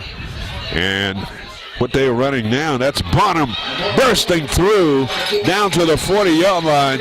That's the Wildcat they're running from now, Bob. So a wrinkle in this JM offense. Okay, so he was in for Zach Davis. Yes. Okay. Wow. Now Zach. Who the devil is that? That's Zach, right? Zach, I think, was a receiver, and a direct snap back to Bonham on that play. Okay, it's all right to confuse the defense, but not us, all right? So the Yellow Jackets advance the ball down to the Culpeper 40-yard line. Yellow Jackets up by 4, 24-20 as we begin this third quarter play. 1st and 10. And a new look for the Yellow Jackets. Ouch. And that's going to be Johnson. Caught behind the line of scrimmage. Do you know why they've gone away from their offense that we know with Zach Davis as a quarterback? Okay, I'm game. So Zach's back in there now. So they've gone back from that. I would have to say it was Wildcat formation by the Yellow Jackets. So you got 2 running backs back there, 2 receivers split to the far side of the field. Zach pitches sweep around the right side, and a nice run. Johnson down inside the 35 to about the 34-yard line. Yeah, I think that plays there all night, or excuse me, all day. Going to be a little, the first day game of the year. Yeah. So we've done pretty well. Pretty well remembering that it is daylight. Dark. Gain of about 7, setting up a third and 3 yards to go for the Yellow Jackets at the Culpeper, we'll say 34-yard line. Very important opening drive here for James Monroe. And the Yellow Jackets in a reverse and a nice run at the 20. Cuts it back inside. Bottom at the 10. 5-yard line with a nice run. Wow, that was a surprise. He was zigging and zagging and finally got the ball down to the 5-yard line, where it will be first and goal for the Yellow Jackets at the Culpeper 5-yard line. Another new wrinkle. That was a trap. Yeah, and counter. Plus they were in a passing formation, yes. and they spread Culpeper's defense out and really took advantage of it. Yellow Jackets threatening here. 9:49 to go in this third quarter in this championship game. Yellow Jackets quarterback Zach Davis under center, sends a man in motion. Yellow Jackets turn, and that's going to be KJ trying to drag players with him down inside the 5 to about the 5-yard line. I tell you what, you talk about my good friend players. Xavier Richardson just popped in the press box. That guy's everywhere. Okay. Yeah. So second and goal, Bob, from the 5. 9:10 to go, third quarter. Yellow Jackets, and that's going to be A.J. Johnson, 5-yard touchdown run. Into the end zone, touchdown. Yellow Jackets with a statement drive here. That's number 3 for AJ today. He's three short of his record-setting thing. 6 touchdown game this season. Yeah. Tied 2 other players. The extra point, the kick by Hernandez is up, and it is good. Timeout on the field, 8:59 to go, 3B championship game here at Maury Stadium. James Monroe 31, Culpeper 20, back after this.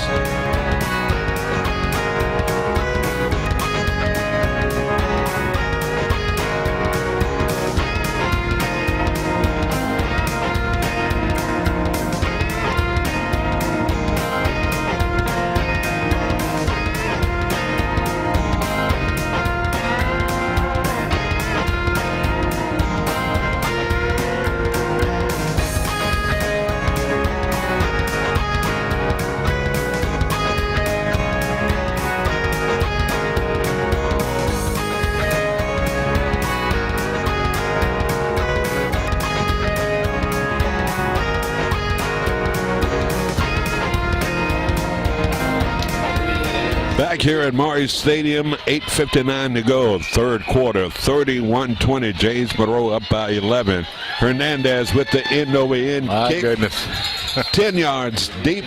We'll say 8 yards deep into the end zone. Touchback. Culpeper's ball at their 20-yard line. Wow, consistently. Have you ever seen a high school kicker kick the ball in the end zone that deep? Consistently, yeah. Yeah. It's amazing. It is amazing. 47-yard field goal today for Hernandez. And we're going to check the record books, Bob. I'm pretty much sure that it is a record. And if anybody can can go back with the Jackets, it's but you know my memory is not that well, Bob. I couldn't tell you what I had for breakfast. Don't admit to that. Don't admit to it. And that's going to be Cold Claw. Late flag coming in.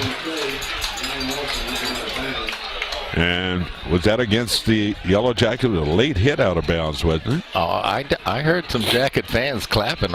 Did they see something we didn't see? Well, they See if it's going to be against Culpeper.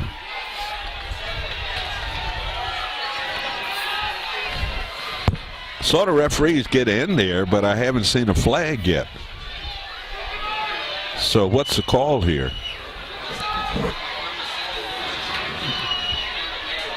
Okay. Personal foul against Culpeper. Oh, are they getting a little frustrated already? Yeah. Wow.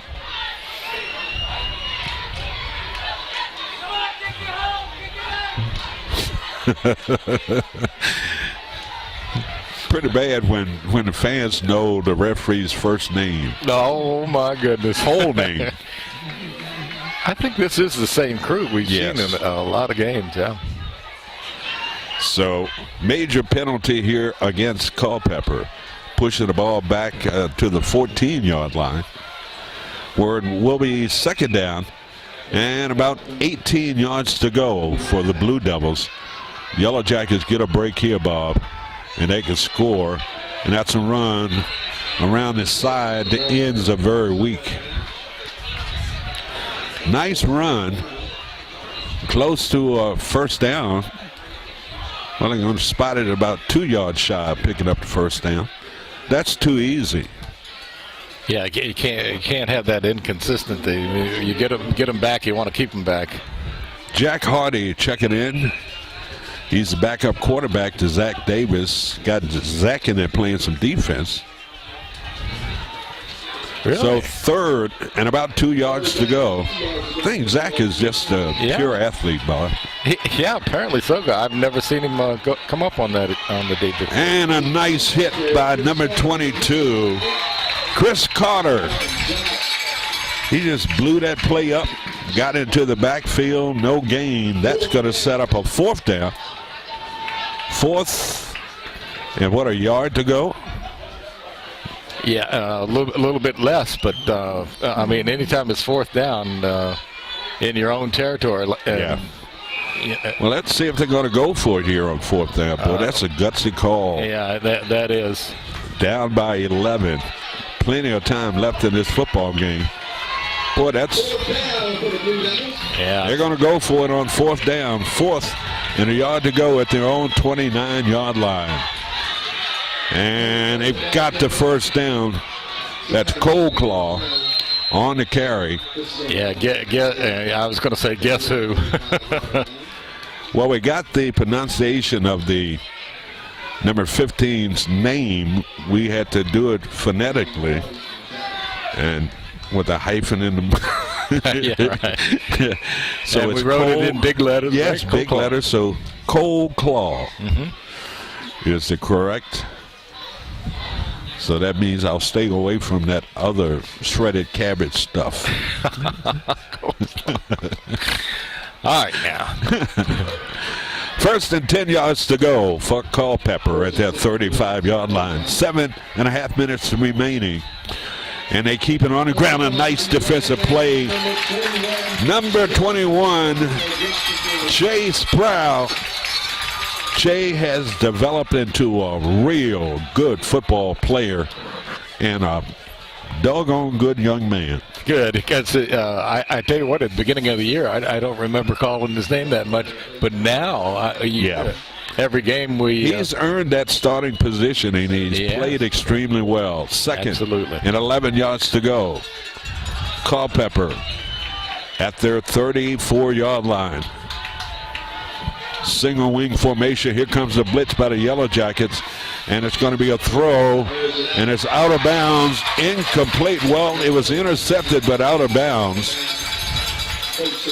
Just let him know if he would have stayed in. Yeah, that's a difficult throw, Bob. He's right-hand quarterback rolling to his left, throwing the ball against his body. And like I said earlier, his mechanics are not the best in the world, and that ball was thrown out of bounds. And that's going to stop the clock with 6:42 to go. Big 3rd and 11 situation here. Yeah, if he threw on balance and threw on a straight line, he would be college material for sure as quarterback. Our good friend Richard Barnick here in the press box. It's going to be a swing pass, and it's picked off. Oh, that's number 7. He's going to score into the end zone touchdown. Pick 6. Aiden Ryan with the pick 6. That's going to say, we'll say, a 35-yard interception return for a touchdown.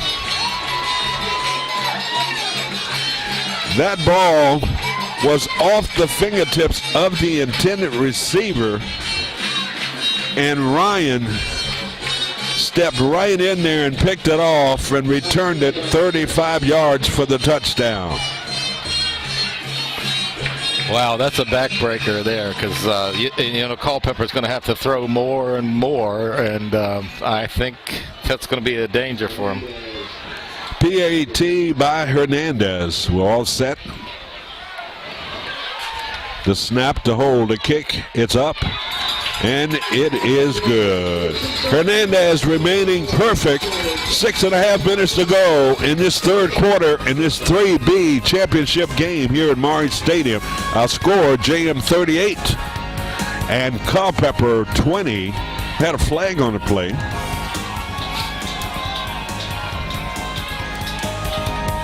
Boy, we getting all the celebrities and stars coming in the press box. How you doing, Chuck? Good seeing you. Stafford's winning? 59-24. Over point? Yeah. Oh, my. My so goodness. Penalty on that PAT, going to push the Yellow Jackets back. Boy, this is going to be a chip shot for Hernandez. Extra point attempt. They kick by Hernandez. It's up, and it is good. Just a little practice, that's all. Timeout on the field, 6:32 to go in this championship game here at Maury Stadium. The Yellow Jackets have opened up an 18-point lead, 38-20. We'll be back after this.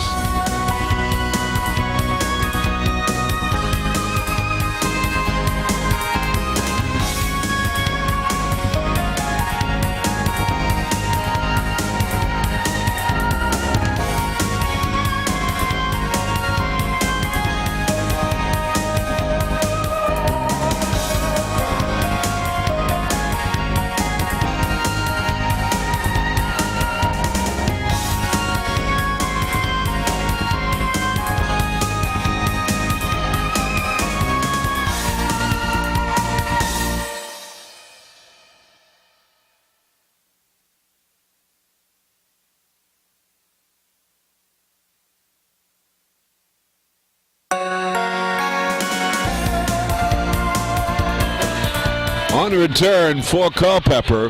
Whoa! Nice tackle. Number 64. That's Ronnie Johnson in on the stop for James Monroe. Yeah. And everybody's excited for Ronnie. Yeah, you know what? It takes a lot of courage to do that. So we got a score on the Hopewell-York game. Hopewell beating York 24-6, I think, in the third quarter. My goodness. Okay, so Yep. Hopewell's strong again. So 1st and 10 for Culpeper at their 24-yard line. Let's see if the Yellow Jackets have taken some of the starch out of this team here. And they need a timeout.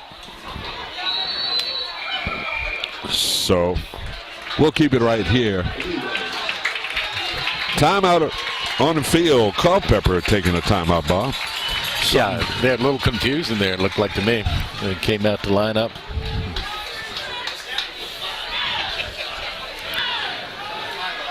So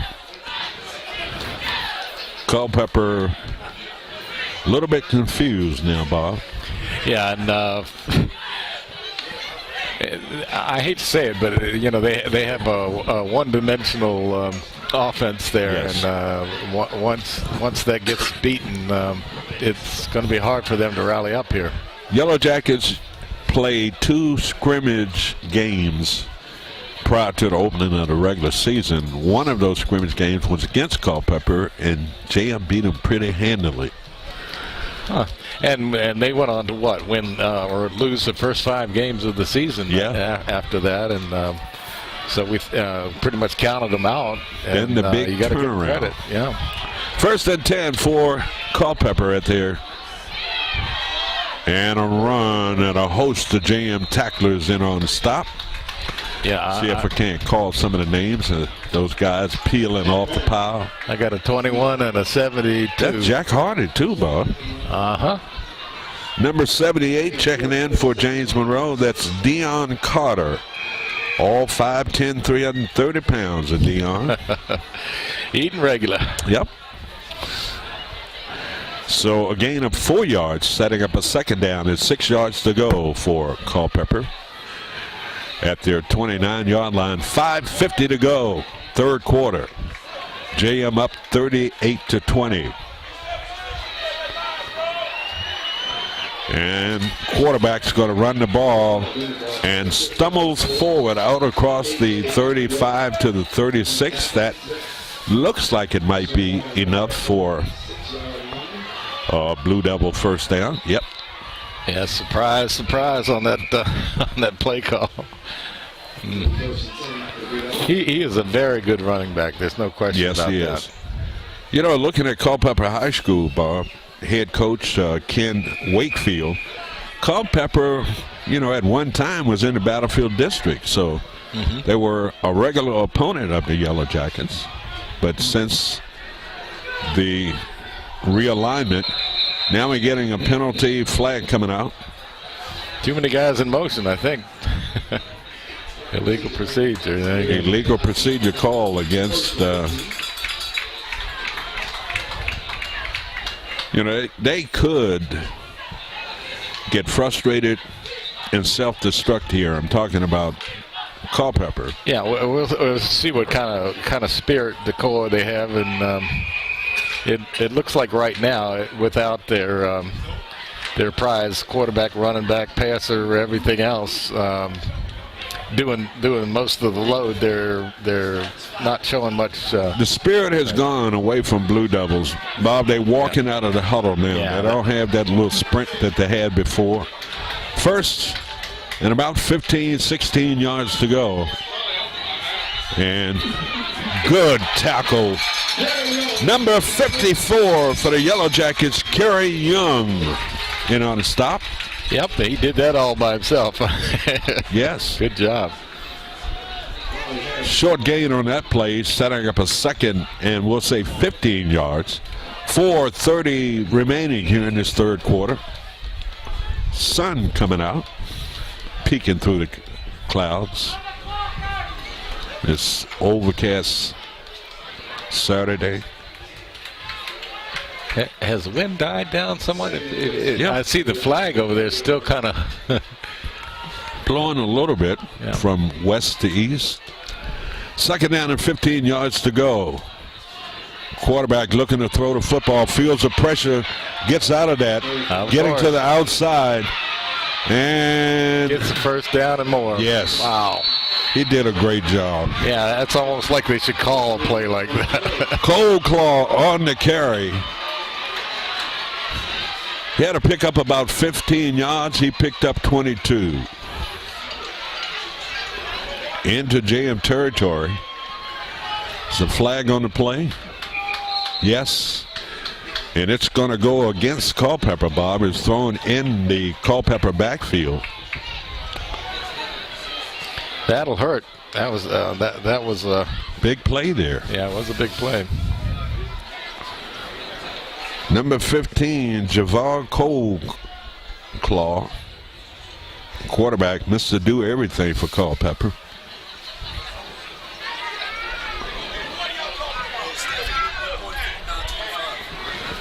Yeah. Stafford beat Brook Point 59-29. That is outrageously unbelievable. Yes. I'm going to start rooting for the Indians now. Let me get back on that bandwagon. Huh? Yeah, right back. Excuse me, is there any room left on the bandwagon? I tell you what, I'd love to see JM and Stafford, to do well. Yeah, do well, yeah. So, a discussion with the officials. Personal foul against James Monroe. Special foul penalty. This is Yellow Jackets. No score. No information on Hopewell and York at this time. So, still a little confusion out there with the officials. Yeah, I thought they're going to move him back, and looks like he's going to get the run. Was it offsetting or is it a timeout? I don't know what is going on. Right now we're getting an explanation. They're talking to the JM captains, and I'm wondering what. Yeah. You know, Coach Survey, like we're all, Bob, we're aging a little bit, but we can still hear his voice up here. Yeah, I know. He hasn't lost that, has he? Yeah, not at all, not at all. So, my goodness, major penalty against the Yellow Jackets down to the James Monroe 34-yard line. Goodness gracious. All right. Phantom call. Yeah, it'd be interesting to see how they, never mind, because I thought they were going back with it. Was that from the spot of where the play was blown dead? Had to have been. You're right. It had to have been. So and they didn't give us a signal. Was it unsportsmanlike? What's up? No. Number 11 on the carry, that's Gabe Fry. 5'10", 215 senior, picking up 5 yards on that gallop, off guard on the left side. So the ball at the James Monroe 29-yard line. 3 minutes and 33 seconds to go here in the third quarter. 38-20, JM up by 18 points. Certainly don't want Culpeper to get any momentum and try to score and get back into this football game. Direct snap, a handoff again. That's Fry on the carry. He's going to be pushed back. That's number 23, KJ Conaway, in on stop. Yellow Jackets get the ball. Oh, now that's a killer right there. Fumble. I did not see that. They took that ball away because the ball carrier was Gabe Fry. They stopped his momentum, and they kind of stood him up there, Bob. I think they took the ball out. Wow, they get the ball on the 30-yard line and, go ahead and go down and get another one and put this thing away. The Yellow Jackets score here. You're going to see some of those Culpeper fans hit Route 3 going to the mall. Yeah, get some skating in, right? First and 10 for the Yellow Jackets at their 30-yard line. Two receivers to the near side. The Yellow Jackets keep it on the ground. Nice hole. Look at popping through out across the 40. Midfield spins out of the nest. He's at the 35, 30, 20, 15, 10, 5 into the end zone. Touchdown! Unbelievable. We'll say a 70-yard touchdown run by A.J. Johnson. My goodness. He was stopped at midfield, Bob. It was a pile-up. He spun out of that in tremendous speed by Johnson. He's incredible. That's his 4th touchdown tonight. 44-20, James Monroe blowing this thing wide open. Unbelievable. Hernandez in for the PAT. He is perfect on the afternoon, and the Yellow Jackets fake it, and a pass is going to be picked off. Oh, he can't do that. Yes, he can. Oh, he can do that? I mean, if he returned it, it would have been 2 points. Gotcha. Yeah, gotcha. So the extra point attempt is no good. I think the Yellow Jackets, Bob, had to fake on there. It was either that or he didn't get the snap he wanted or something, because it looked like Davis just rose right up there right quick. I don't know. Maybe didn't get the strings in front like he should have. I don't know. Time out of the field, 2:47 to go. 3B championship game here at Maury Stadium. Yellow Jackets 44, Culpeper 20. We'll be back after this timeout.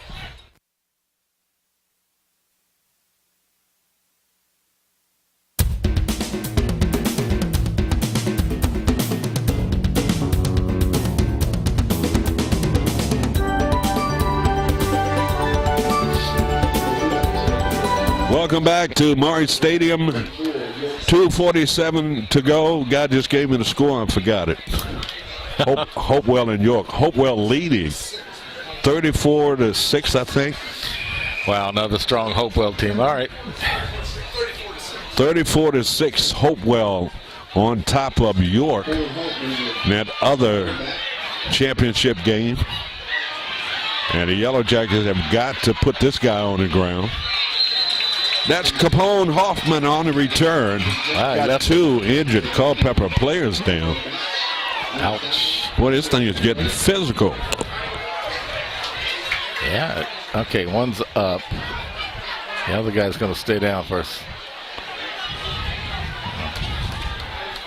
Number 20 is really wobbling, going off. They might have to check him for concussion protocol over there. Yeah. Wow, I wish we had seen those hits, because they certainly were. And after all that, Bob, the penalty against Culpeper. Oh, there is a penalty? Oh, you are absolutely right. Let's give him a hand. Number 7, slow getting up, finally getting up. That's Lewis Chapman, senior, injured on that kickoff return. Glad to see both of them go off under their own power there. I guess the folks at Thomas Jefferson are thinking when they hear the result of this football game and say, now they came down and beat us 14-7, and JM has scored 44 points. Yeah, I mean, it's incredible that the offense in the last 3 weeks, has really stepped up and done a job. A.J. Johnson / Barry Sanders. He's an incredible guy for what 5'8", and not a lot of weight and muscles on him. He just can do it. And a speedster. Yeah. Strong inside runner, speed. He's got it all. Make a nice return man at a college. Yeah, sure. I'd grab him quick. Look at that scrum. The Yellow Jackets get the ball again. Conaway coming away with the ball. Yeah, he did. I could give it to him. I think he scratched that one from the ground there. He thought it was a fumble and a recovery, and the official saying that the ball carrier was down. Yeah, KJ, he wants to pour it on, doesn't he? Look who's limping out. Number 15, Cold Claw. Oh, no. That's going to hurt them. So, second down. And about 7 yards to go for Culpeper. I was going to say Cold Claw walking off the field, but they're going to sit him down over there.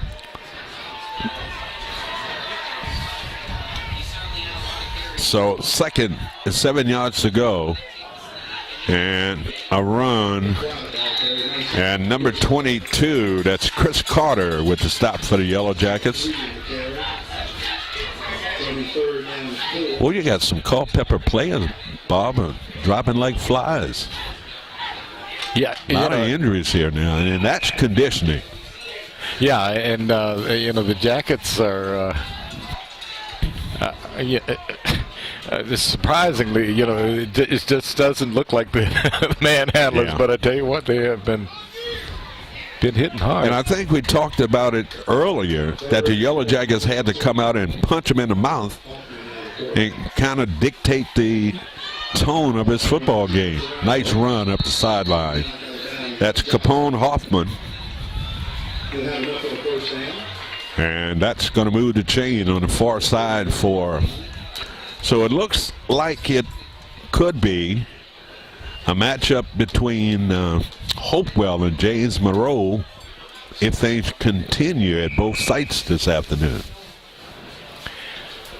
So we're pretty sure we don't know where that one will be played. No, not yet. Maybe we'll get that answer from Coach Serby at the end of the game. First and 10 yards in the Yellow Jackets. Number 78. Not calling any numbers, right? That's right. No, that wasn't number 78. No, okay. Somehow on the bench saw it. They bringing him out.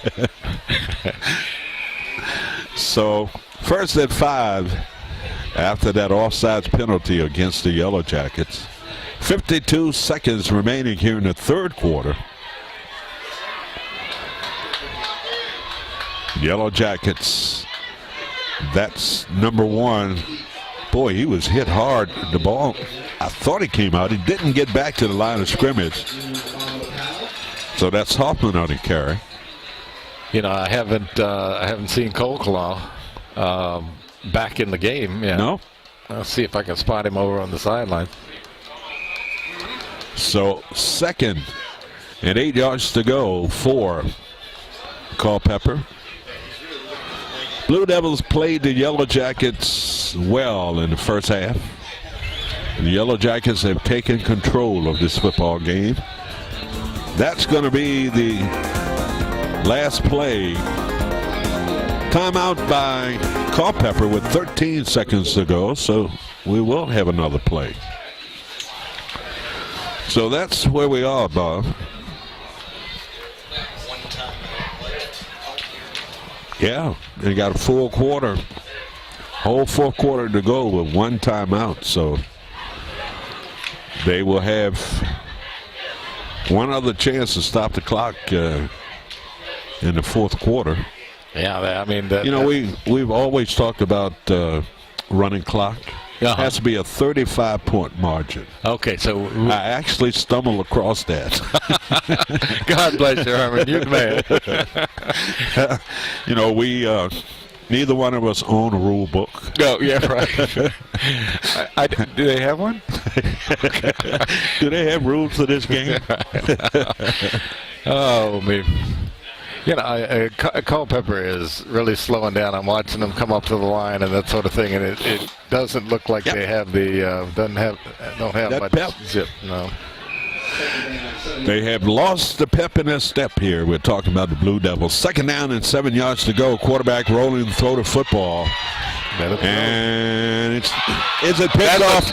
Boy, that would have been a sensational one-hand interception by K.J. Conaway.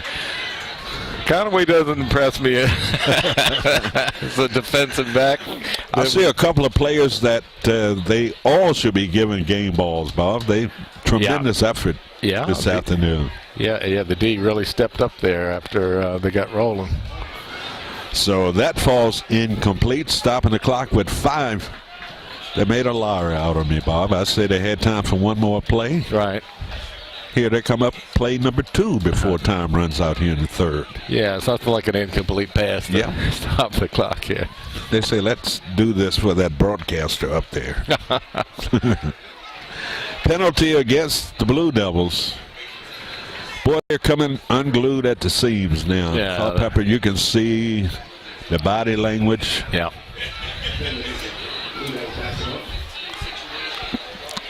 And Hoffman is the quarterback. Hoffman might have been the quarterback that started the season off for Culpeper, where they went 0-5. All right. Then they were replaced by our friend Colclaw, and they have had a string of wins. So Hoffman is back in there. Second out and 10 yards to go with only 5.5 seconds to go. I can start the music, Bob. Yeah. Hoffman steps up. He's going to be he throws it away. It's a reception. Move, look. And that's number 42. And why do they have those freak plays at the end of quarters? that was nothing short of amazing.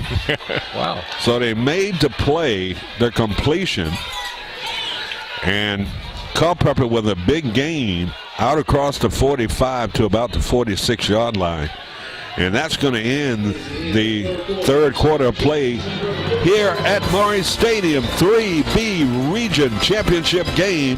It's our Yellow Jackets leading Culpeper by a score of 44-20. We'll be back after this.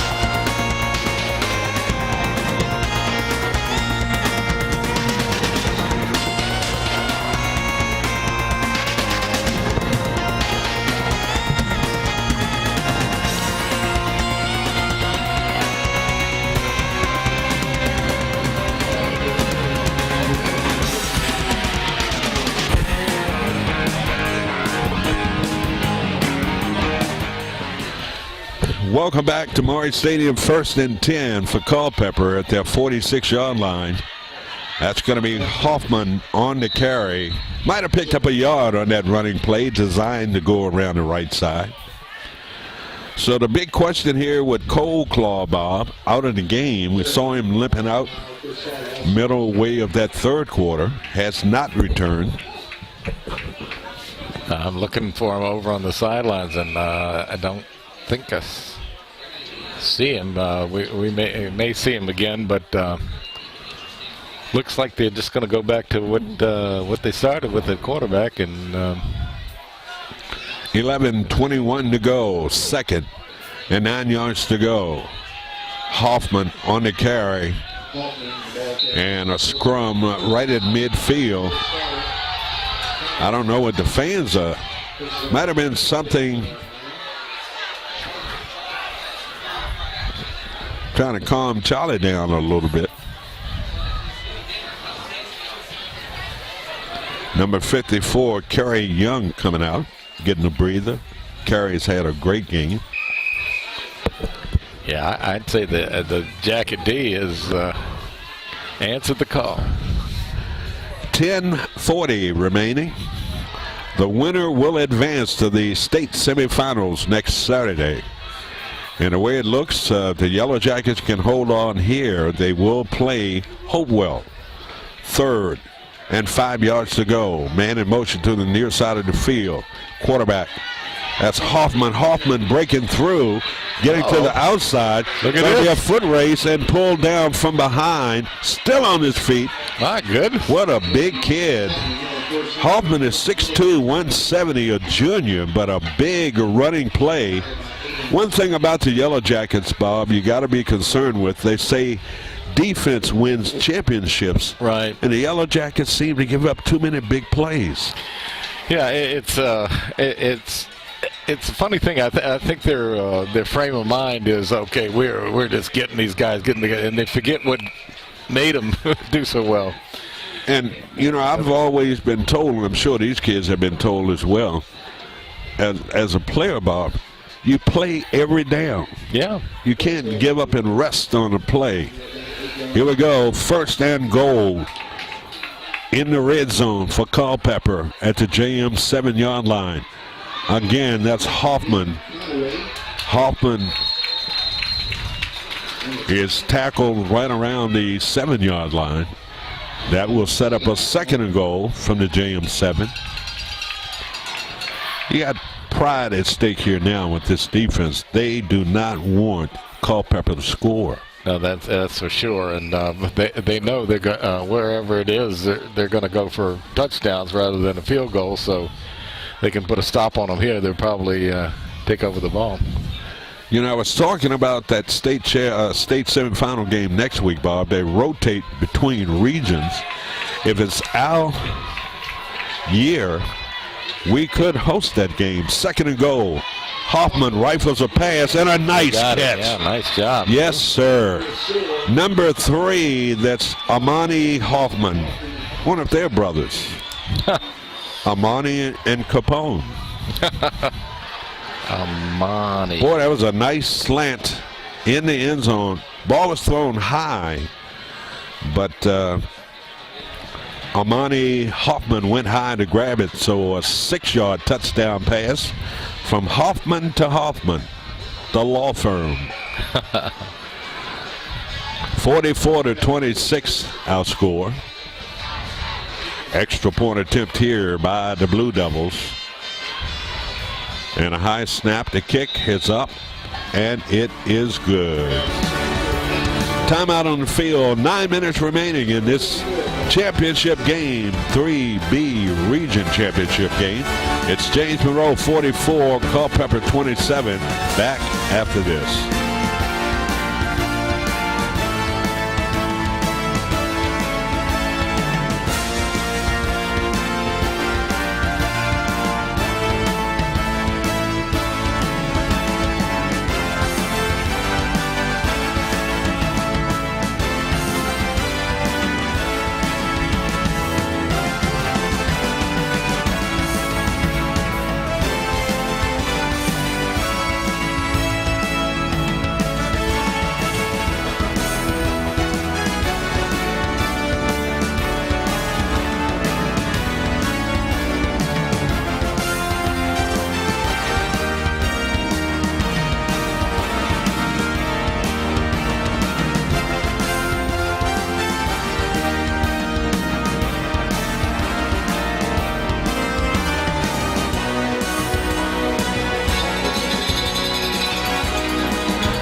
Welcome back to Murray Stadium. 9 minutes remaining. Region Championship game. Blue Devils set to kick off to James Monroe.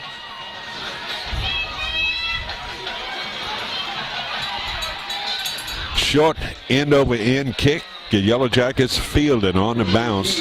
Up the middle, there's a hole, and he gets it out to the 44-yard line. If he had made a cut to the right, Bob. But then again, he can't see what we see up here. Exactly. But nice job on the return. It was a good job. So the Yellow Jackets with the football. Excellent field position here at the 44-yard line. Keep the ball on the ground, run some time off the clock. And let's get out of Dodge with a W. First and 10 for the Yellow Jackets from the 44-yard line. 34-6.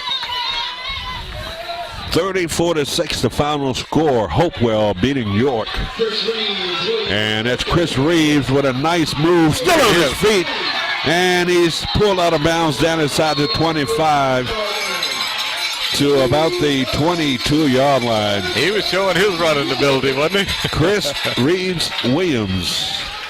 Boy, I like those receivers when they make people miss, Bob. Mm-hmm. And he made a couple of Culpeper players miss on that run. So the Yellow Jackets get the first down at the Culpeper 23-yard line. 8:41 remaining as the sun begins to set on the Blue Devils' chances of advancing.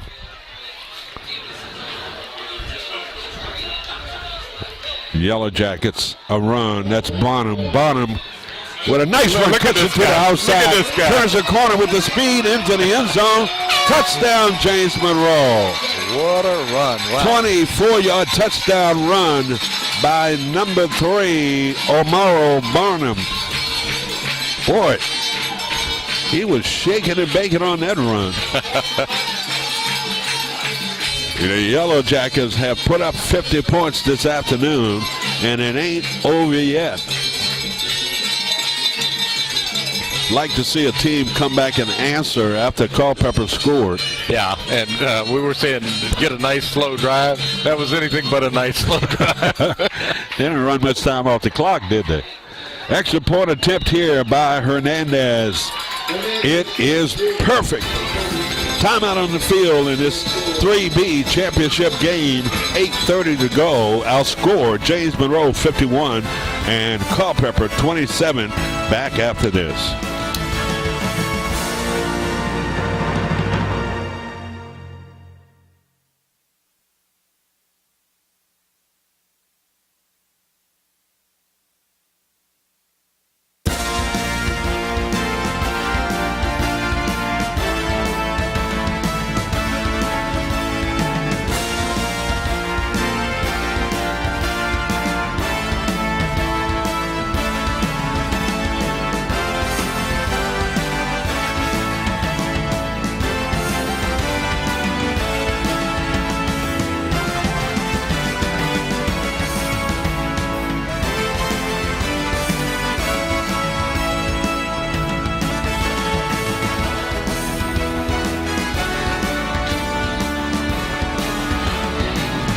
8:30 remaining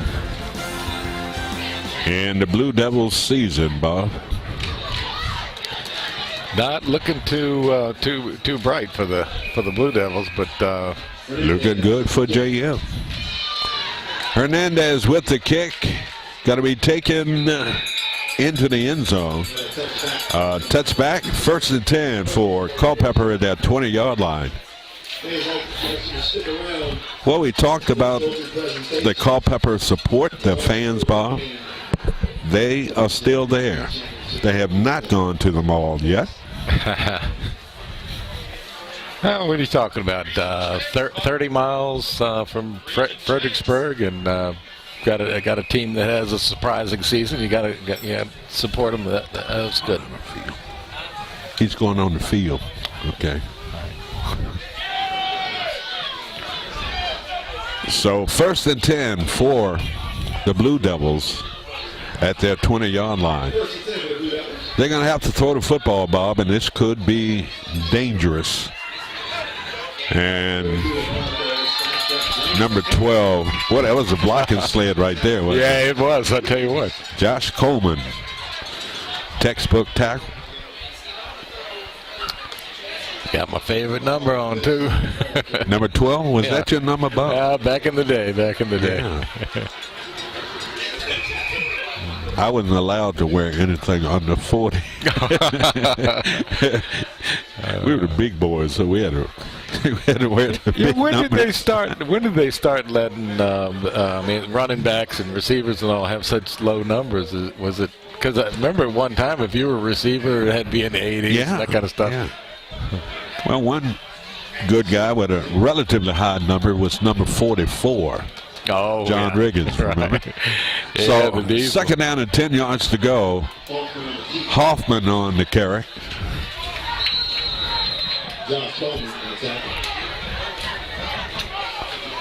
Six. Thank you, Richard. We just announced that 5 minutes ago. Well, that's great. Thank you. We appreciate it, Richard. So we're getting scores.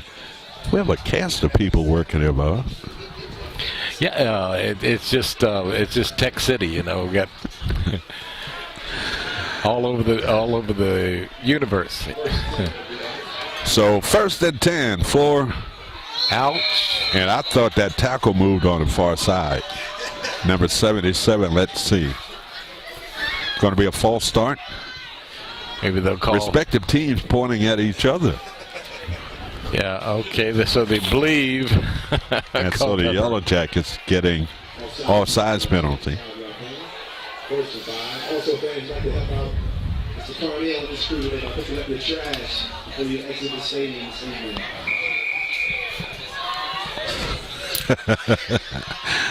I can't. 1st and 5 yards to go for Culpeper at the 35-yard line. Hoffman on the carry, got back to the line of scrimmage. He's being held up. Finally was dropped.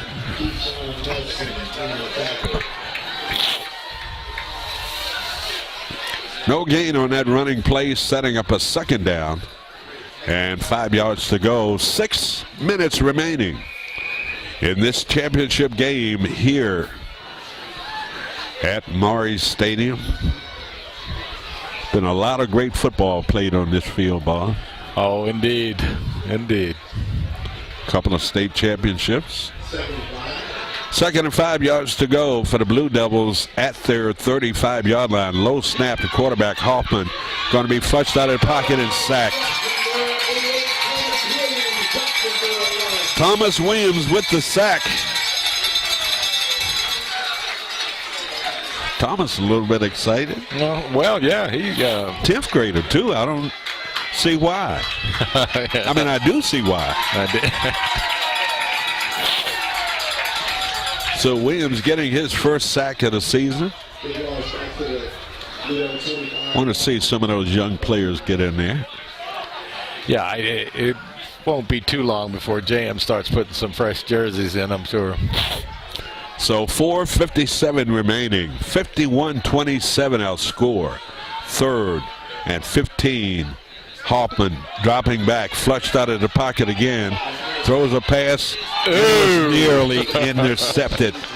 2 defenders covering number 1 in that secondary. And they're all upset. Yeah, they said, next time, let me get it. Yes. Okay. That's nice when JM has such good coverage that they're fighting over who's going to intercept. Oh, it's fun time for them now. Yeah. Up big, 51-27. 4th down, punting down here. And can you believe it? Blue Devils are punting. Well, it's been a while, I guess, and punter at its 10-yard line gets off a punt, nice high punt, and the Yellow Jackets have to get out of the way. And on a return, runs into a brick wall. That's Barnum on a return out to the 43-yard line. I was watching A.J. Johnson, and it looked like one of the Culpeper players was keeping him, just out of the play. Don't even try to get your hands on the ball. 4:27 to go in this championship game. I think the Yellow Jackets can take the foot off the gas pedal a little bit. What do you think? Well, if he has you, Bob, you want to press it? No, you watch Bynum end around. 1st and 10 for James Monroe at the 44. Pitch sweep around the left side. That's number 4 on the carry. Nice run. Devon Cumberbatch. Cumberbatch on the carry. About a yard shy of picking up the 1st down. Nice run. We are getting fresh players in there. Yeah, I was going to say, I didn't know we had a Cumberbatch, but he made a very nice run. Yeah. So 3:53 remaining. Tommy Hayden standing behind us, Bob. I think Tommy's going to go down and hopefully catch up with Coach Survey for an interview. 2nd and a yard to go for James Monroe, quarterback keeper here. It was movement by JM. They fumbled the football, still on the ground. And I think the Yellow Jackets got it back. That ball was squirting around through everybody's leg. Yeah. And you'd think Culpeper would be all over it, but the Jackets recovered it. Yep. So fumble recovery by the Yellow Jackets. 3rd and a yard to go. And let's see. Still got number 9, Zach Davis, in there. 78, Deion Carter. 2 receivers to the near side, 2 to the far. Davis gets the snap, pitch, sweep, run around the right side. Got to cut it in. He who hesitates is lost, and a reverse field.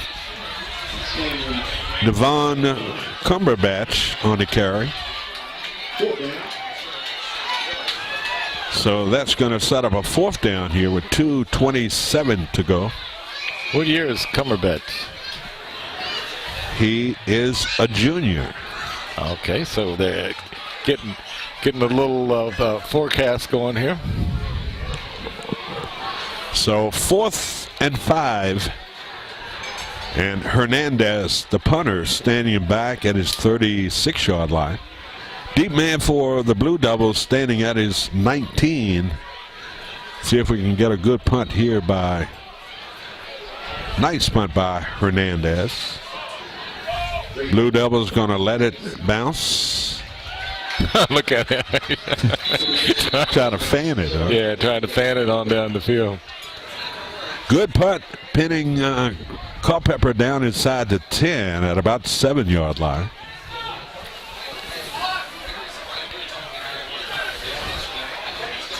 I have to give credit to Will Dyer for wanting the best result from that punt.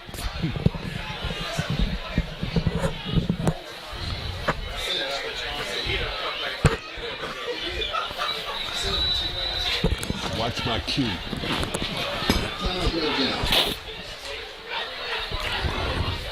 Minute 46 remaining.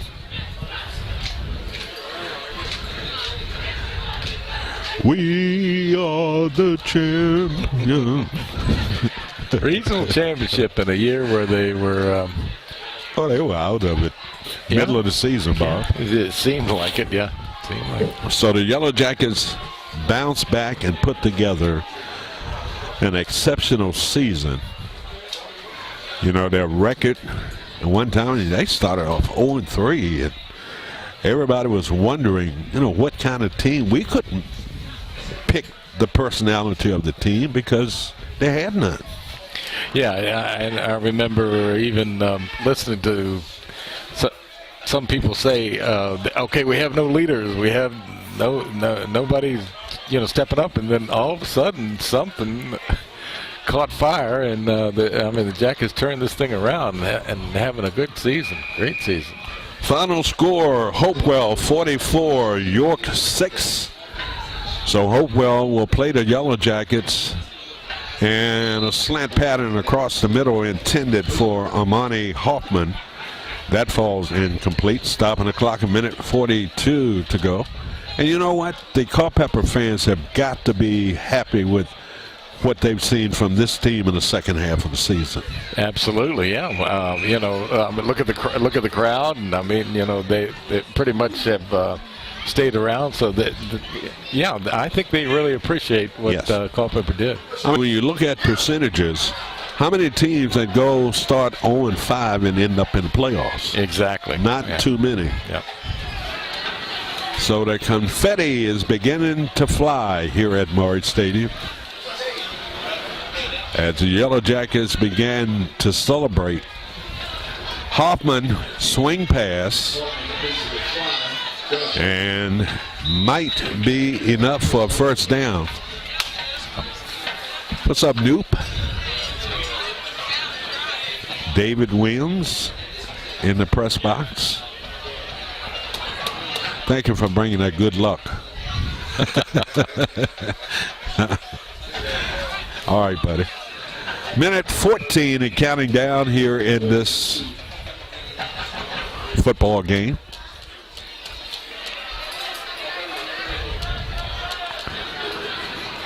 Culpeper coming out this afternoon like gangbusters, jumping on top of the Yellow Jackets. Seesaw first half battle. That's Hoffman on the carry. And a nice defensive play by number 22. That's Chris Carter. Chris has had a great game. Game ball to Chris Carter. I tell you what, we have definitely called his name a lot. A.J. Johnson should have a gold game ball. 4 touchdowns, Bob. 4, yep. So that's 10 touchdowns in 2 games if we look at the 6 touchdown performance. Right. That's anybody's season, isn't it? No kidding. I think that might have been my career.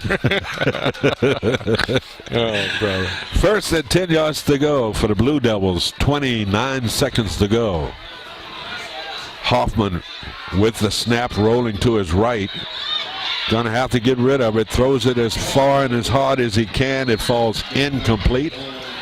17.6 seconds to go. Yellow Jackets 17 seconds away from a region championship here at Maury Stadium. Always good to get them at home, isn't it?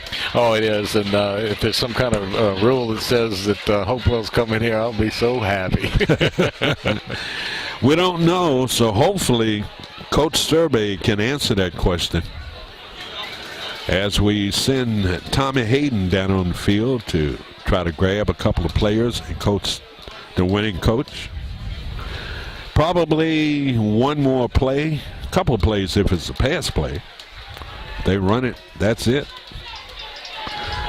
Second down and 10 yards to go. Culpeper, Hoffman on the run, and a flag coming out.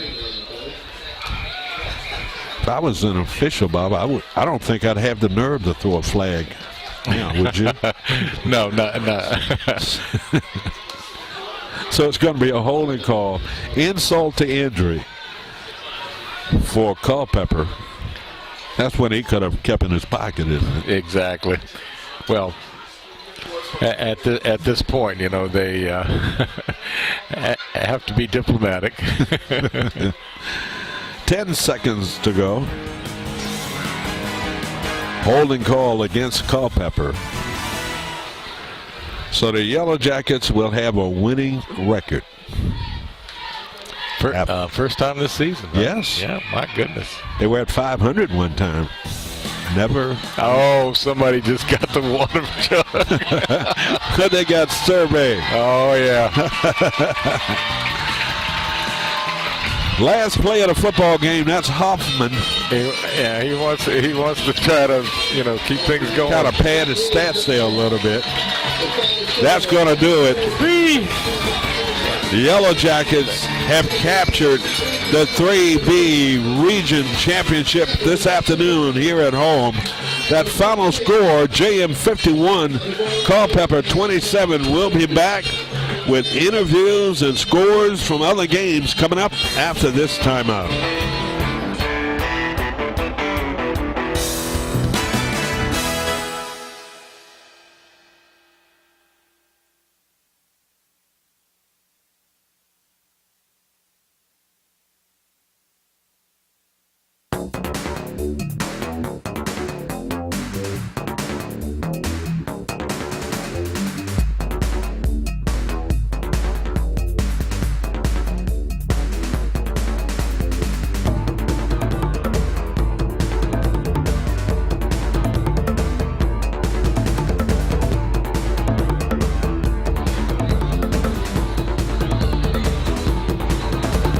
Welcome back to Monroe Stadium. It's the final. And Coach Survey, Tommy's going to have to be aggressive in going after him. Yeah, he's soaking wet on a little bit of a chill day. So, Bob, let's recap it as quickly as we can. We got a lot of scoring. 51-27, our final score. Here's Bob Blackburn.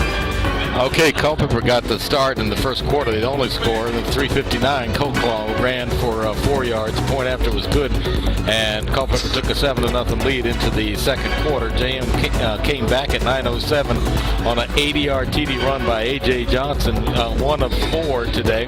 Point after was good, made it 7-7. Culpeper came back at 4:33 on a 3-yard run by Coleclaw. Point after was good.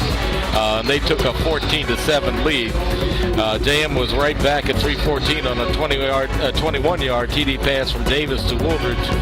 Point after was good, and JM had tied it at 14-all.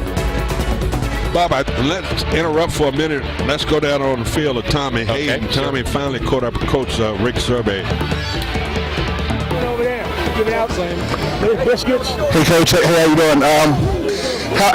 You guys have struggled here in the first half, and how do you guys do how the adjustments here in the second half? We always struggle in the first half. I don't know why in the first quarter, but then Griffin gets in there. Daryl Dyson, they make some changes. Hey, 15, you're a hell football player, son. You are one hell football player. Hey, we go to all region. You got my vote. I promise you that. Okay?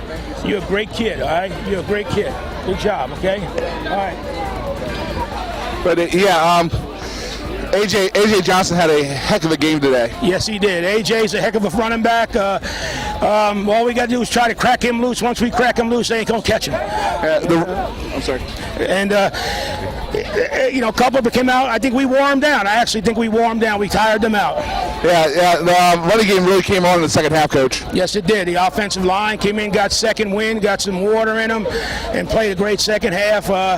It's all up to the kids. The kids made the difference, and they did a great job. All right. Well, your next opponent is York. Not York. I'm sorry. Hopewell. You guys ready for Hopewell?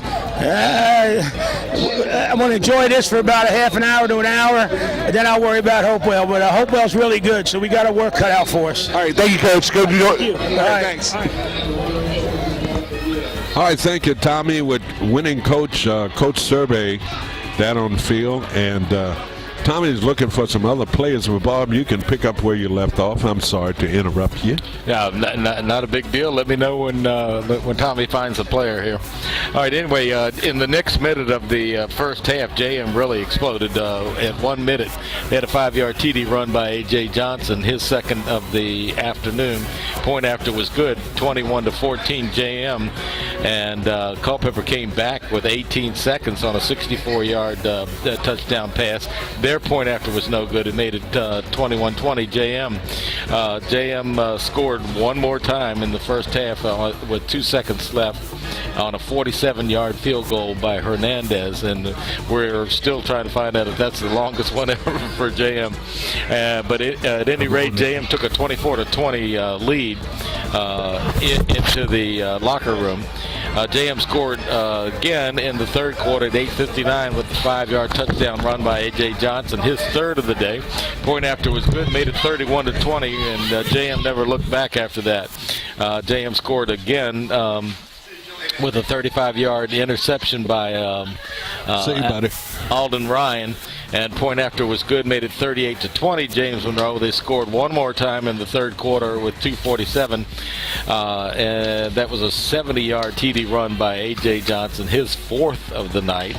Point after no good. James Monroe took a 44-20 lead. Culpeper came back with one more score on a 6-yard Amani Hoffman to his brother. Point after was good. That was 44-27.